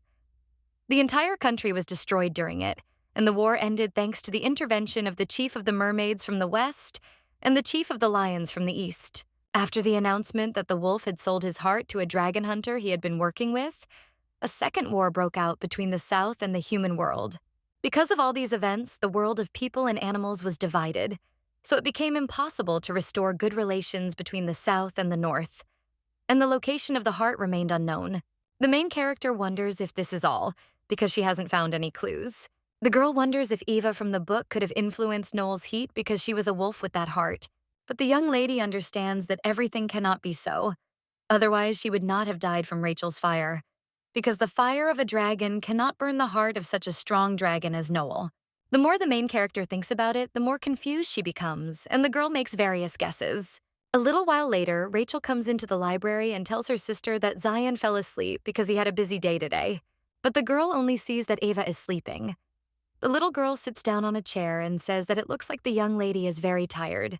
But it is understandable to believe that only troubles have piled up, so it would be worth taking the main character to her chambers. But then the little girl comes up with a better plan. The girl thinks maybe it would be better to take Eva to the bridal room. The main character sees a dream where she was little. The girl wanted to go with her father through the forest. The boy takes one flower out of the ground and shows it to his daughter. He claims that it is a plant created by magic. The little girl is just angry at him and screams at him to hurry up and collect the grass because it is already frozen. The man only says with a smile that she is swearing again. The main character says that there is such a snowfall there, and they have to collect these herbs. Well, her father says that they need to return quickly. The little girl doesn't understand what happened because the snow suddenly stopped. She turns to her father and asks if he did this and if he has such an ability. But the guy just looks at his hand in horror, after which the main character wakes up. The girl immediately jumps out of bed and thinks what kind of place this is and why she is wearing different clothes. The young lady gets out of bed and calls for her brother and Rachel, but someone says that the children are together in another room. When the main character turns around, she sees Noel there. The guy asks if she slept well, and the girl only asks in response why he is there. Then Noel replies that these are his chambers. Eva, shocked, asks if this is true, and then he apologizes and says he'll leave right now. The young man gets up from his desk and says, "Everything's fine. It is only natural that she should be there, since everyone in the palace considers her to be the captain's companion." The boy claims that they have prepared separate rooms for her, and then he says that if she is uncomfortable, then he will go somewhere, but when he gets up, he screams in pain. The girl asks if he hurts somewhere, and Noel replies that everything is fine and he just has a slight fever. Then the main character grabs his hand and offers her help, after which the two of them sit on the bed. The young lady holds his hand and says that since they arrived in the south, the guy has not rested and has probably worked a lot. The dragon captain says that this is true and he is very tired today, but he is all embarrassed and says that he is glad that Eva is there. The young lady does not understand what is happening because his face is red. The girl puts her hand to his head and says that Noel seems to have a fever, and then asks if he is definitely okay. The guy claims that's not why he blushed, but then decides not to say it anyway. So he claims that it seems to be a temperature issue, and he takes Eva's hand in his. and a little embarrassedly asks if she would allow herself to be hugged. The main character screams, "What is he talking about?" The lady with white hair was already embarrassed by this, and Noel was only approaching her. He says that when the girl is around, all his thoughts get confused. The young man asks to stay like this for just a moment. The main character says that if it makes him feel better, then good. The girl thinks that he will probably be able to calm down in her arms and understands that it is just an embrace, because friends do that too. But the young lady notices that she can hear his heart beating hard and wonders why this is so. And also, could it be because of her? But if she is right, is it worth showing courage now?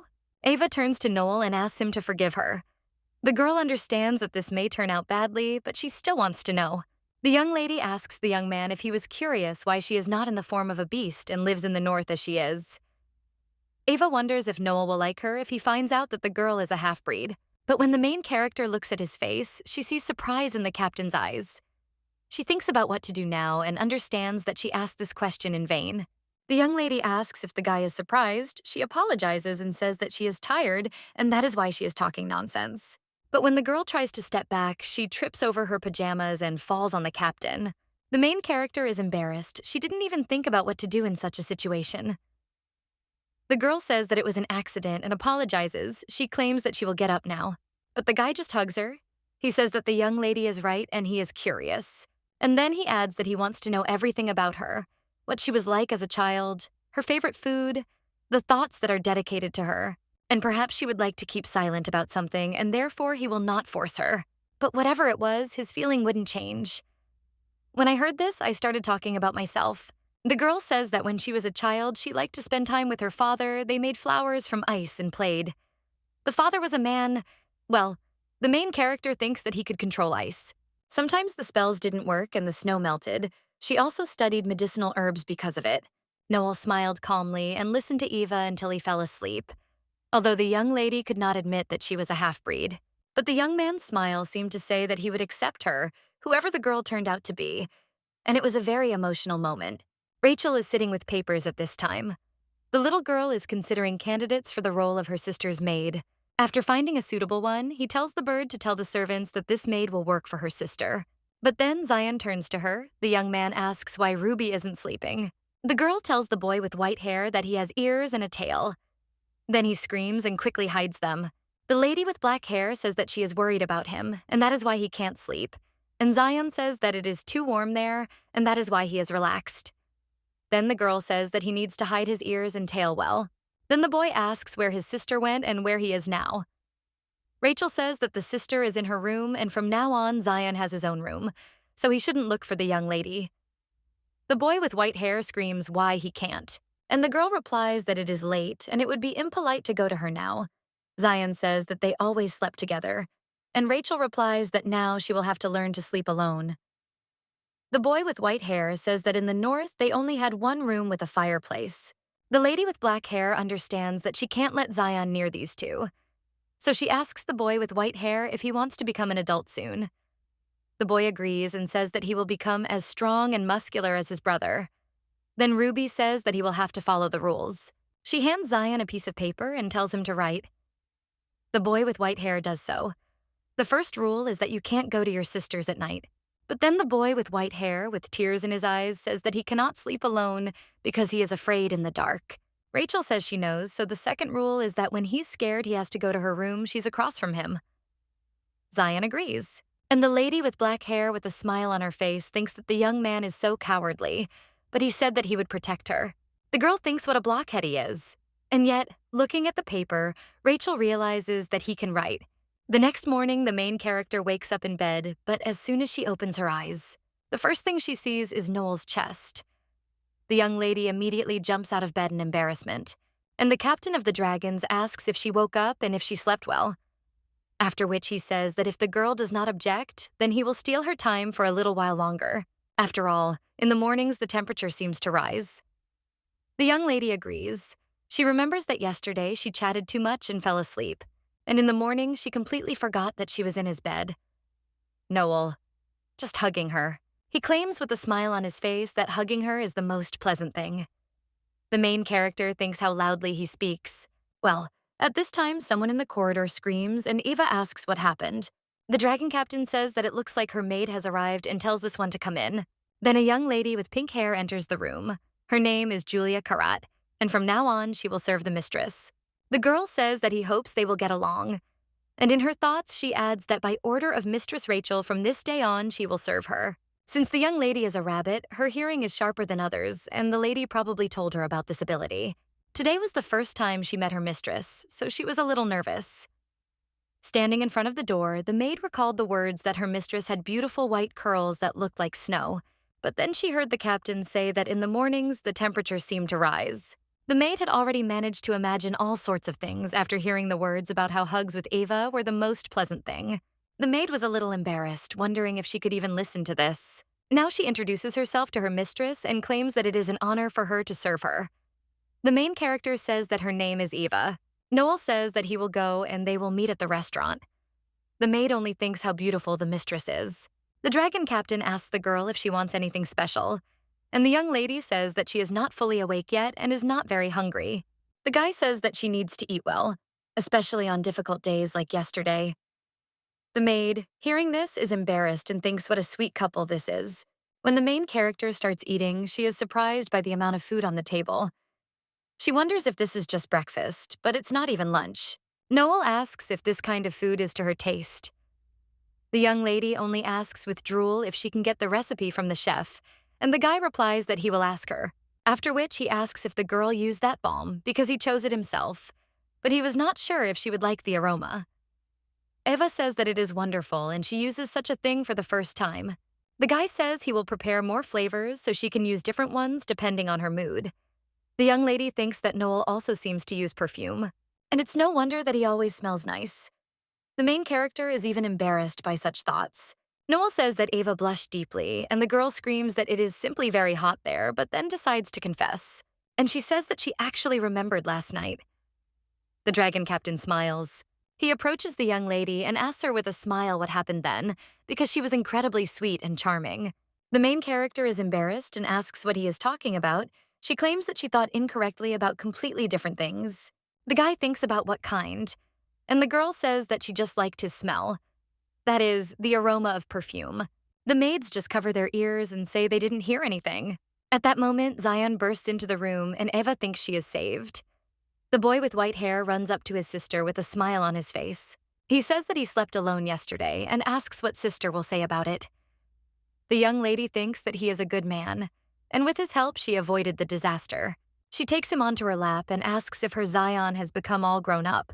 Two servants with hairstyles on their heads run after the boy with white hair. They tell the master to be careful, and when they see Eva, they immediately bow down and wish her good morning. Zion says that these are his friends, and the girl awkwardly says what nice guys they are. Ruby runs into the room after them. She says that it is impossible to keep up with the boy with white hair, and he runs very fast. Or rather, it is she who runs slowly, and he cannot keep up with her. The young man apologizes, and Rachel walks up to her sister and spreads her arms as if expecting a hug, after which the main character sits her on her lap and says that her girl has also become more mature. Ruby smiles and says that it is nice to hear. A little girl asks if she slept well last night. The main character says yes and asks what about her. Rachel says she did too, and Zion looks at the two and says that Ruby is cheating.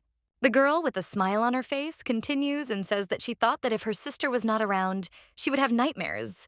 But last night the dreams were wonderful. The lady with white hair asks if it's true, because if so, then it's nice.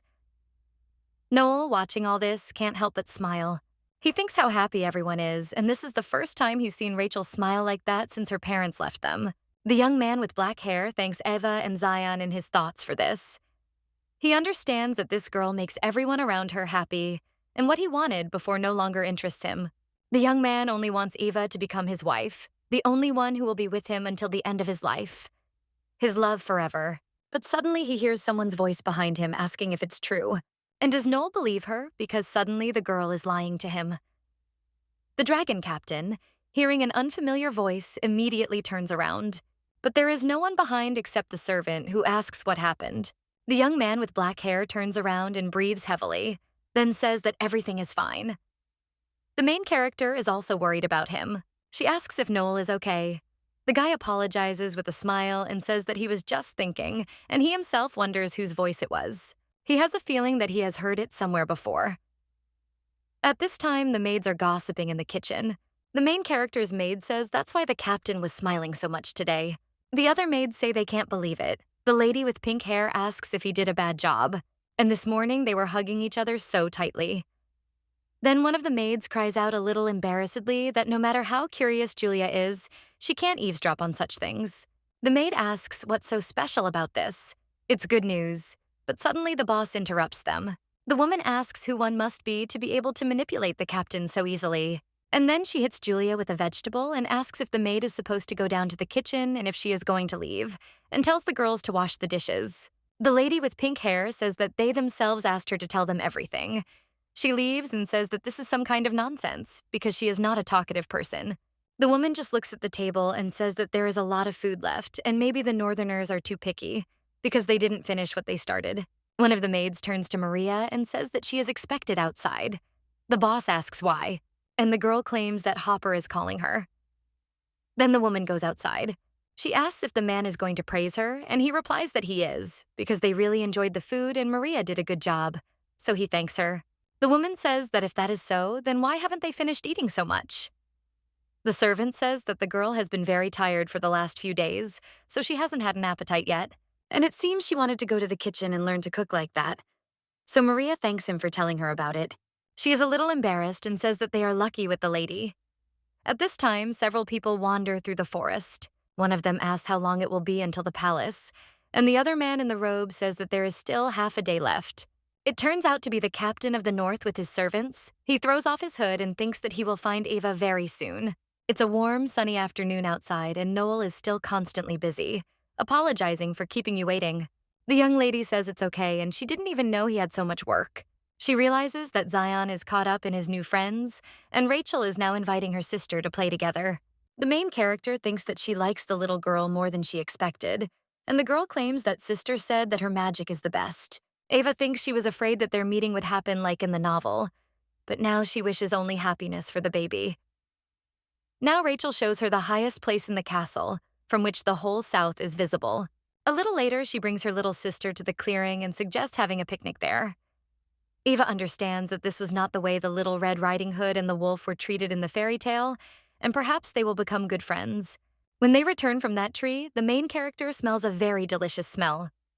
Julia says that it comes from the kitchen, and she heard that there is turkey for dinner today. The young lady says it is wonderful and hopes in her mind that every day will be as peaceful.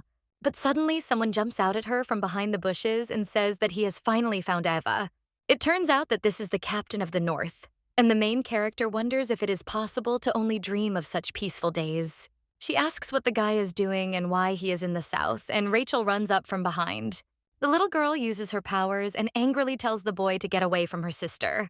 He just smirks and says that she is the sister of the head of the South who is watching him. He jumps back and screams that they fooled Eva and are still worried that he will be able to bring her to her senses. And this is disgusting and ridiculous. Rachel asks what he said and what else was fooled. Well, the guy doesn't let her finish and uses his powers. The main character is shocked by this. She screams Rachel's name. The captain of the wolves shakes his hands. He says that even though the girl is a dragon, she is still small and does not realize her involvement in the rebellion. Eva screams that he is crazy and asks what he did to the girl. The servant says that she is the younger sister of the head of the South, and if he finds out, but Ed says that she just lost consciousness and it will not harm her. After which the guy turns to Eva. He approaches her with a smile on his face. He says that it is scary in the South, so he suggests that they quickly return to the North. The main character is shocked by such words, and the maid immediately grabs the man and screams for her mistress to run away from there. Ed just sighs, and then one of the North captain's servants pushes her away, and more servants avoid him at the sound. They scream out what's going on and what that sound is coming from the back door. Ed just says how mad it is, and he orders his ward to clean up there, and in the meantime, he will take Eva away.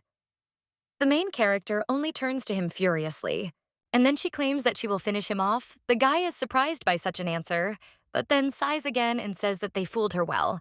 Then he uses his powers and tells Eve to be patient for a little while, because it's time to say goodbye to these scoundrels.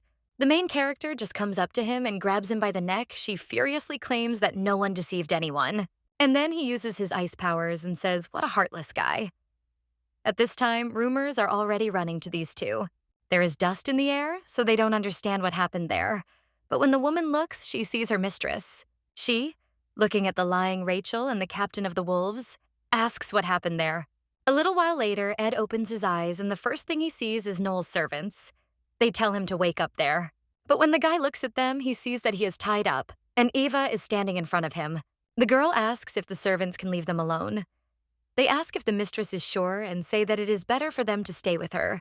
But the girl says that if something goes wrong, she will call them immediately. Then she claims she has some things to sort out. The North captain asks why things turned out this way, and the girl realizes that she didn't even try to explain the situation to him. She used ice magic to finish him off. Something got in her way.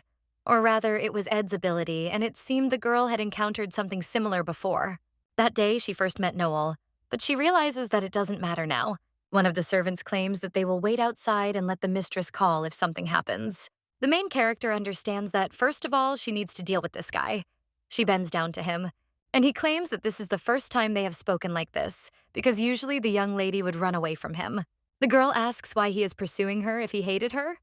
Well, the young man answers that it is not so.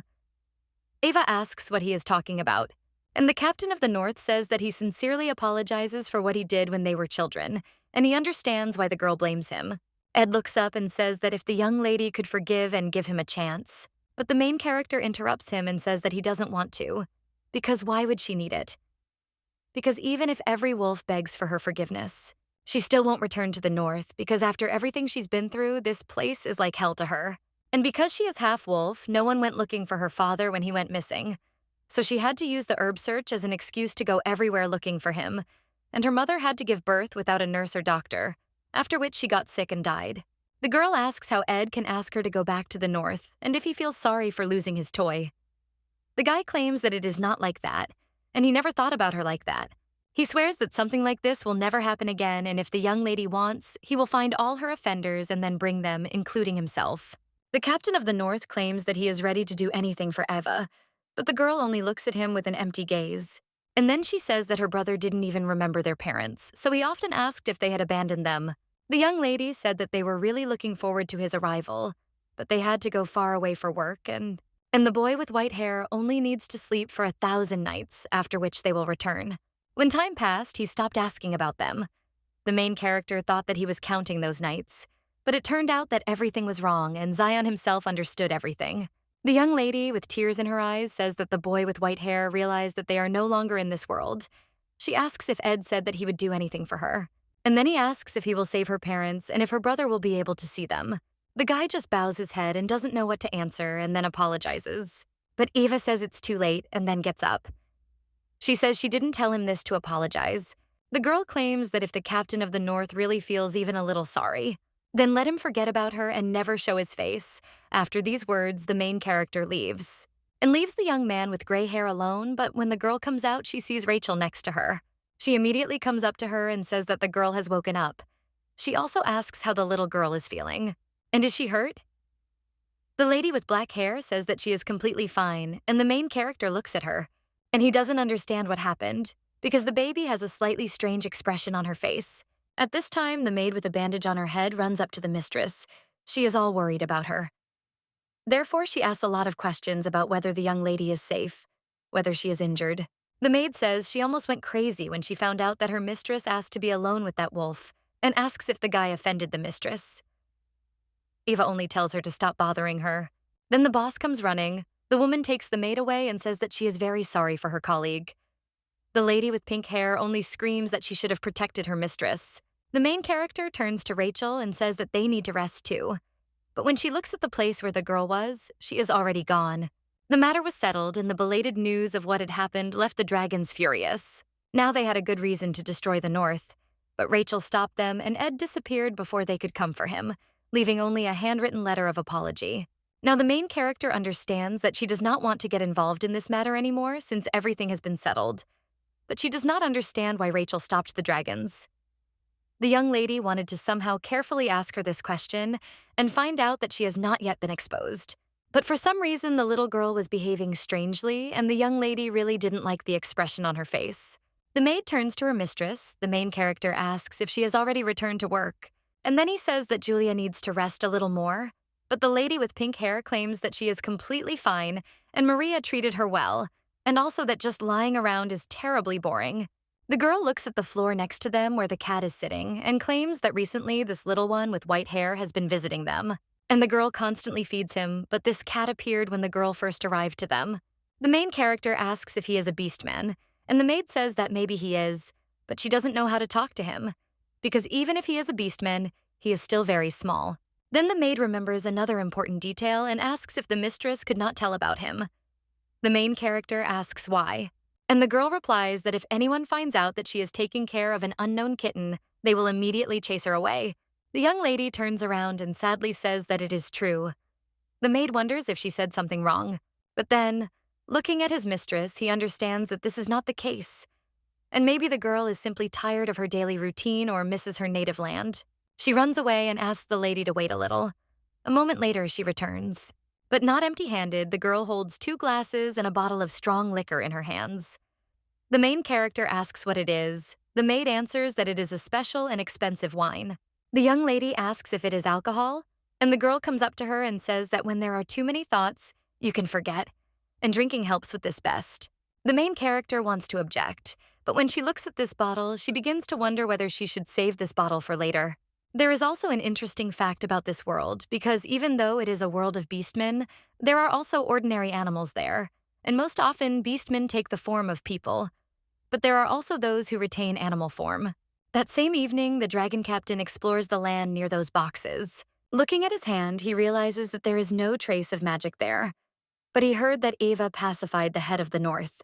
However, the guy thinks that no matter how strong she is, it is quite difficult for a half-breed to resist a pure-blooded wolf and wonders how this is even possible. And there was no longer a single trace of magic left, and they seem to have completely disappeared. But suddenly, the guy remembers the moment of their meeting. He understands that even though the girl's father was a human, she can use ice magic. Although the girl is not so good at this, sometimes her charms quickly dissipate. So the guy wonders if his guess is right. He tells Hopper to prepare a secret letter, who asks who the recipient will be. And the captain of the North claims that he will write a letter to the King of Men. The servant is a little surprised by this, and then he obeys his master. When Noel is about to leave, another servant approaches him. He apologizes for disturbing them, but the fact is that something happened to the gentleman's companion. That same evening, the main character and the maid were already sitting at a picnic. The girl claimed that when you drink alcohol, it is important to choose the right place. The same cat was sitting next to them, and I asked Julia if she could ask her something. The maid said that of course she would help in any way she could. Then the young lady asks how the girl would approach if she knew she was going to be killed. The maid says that this is a very serious question, and usually in such a situation, a person would probably hide somewhere. The young lady thinks that she was worried in vain and needs to leave there as soon as possible, but Julia goes on and says that she would try to fight. She claims that running away from fate is not a solution to the problem because she knows what will happen in the future. The maid pours wine into a glass and says that she would like to try to look fate in the face so as not to regret anything, after which he says that her answer probably seemed too frivolous to the lady, although one can avoid going head-on to fight and try to avoid hitting from the side. Then the main character drinks a whole glass of this wine at once, and after that thanks her maid.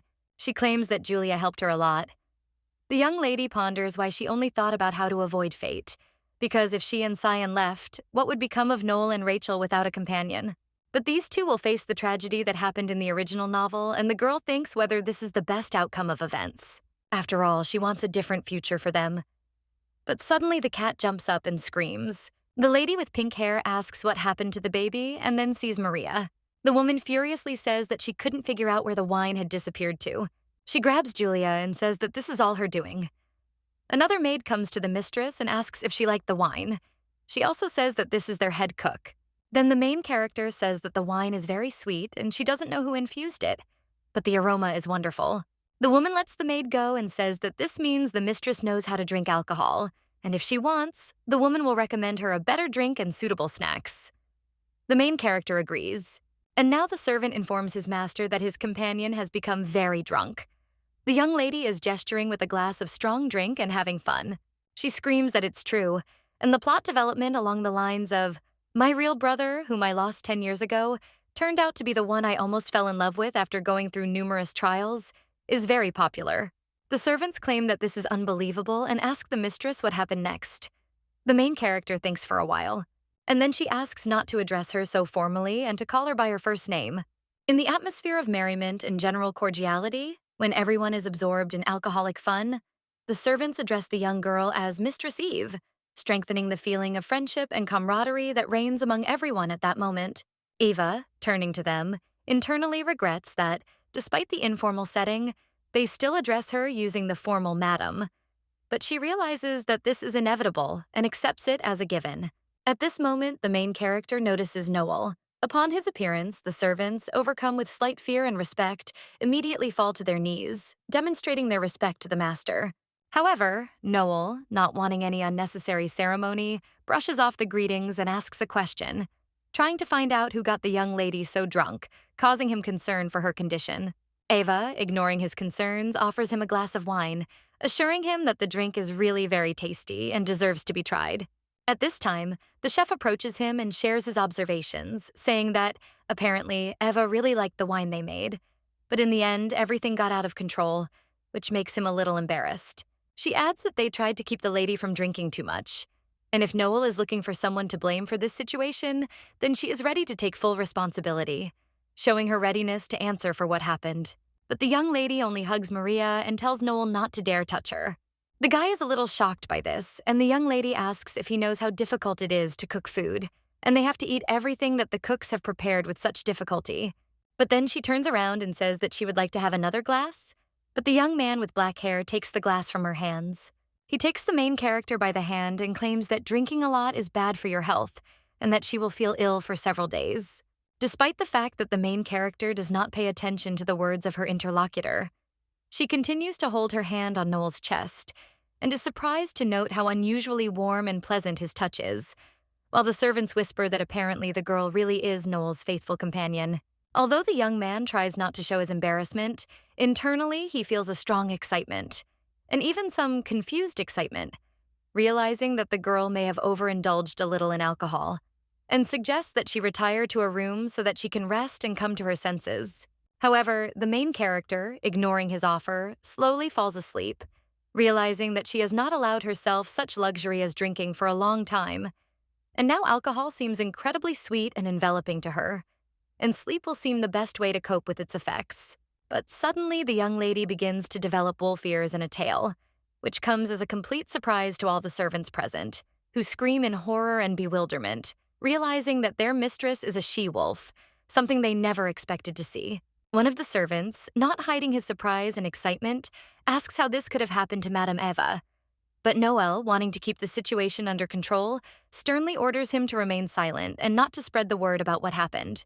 In a serious and decisive tone, he declares that he will later announce to everyone the events of this evening, but warns that if anyone present decides to do this before him and reveal the secret, it will be bad.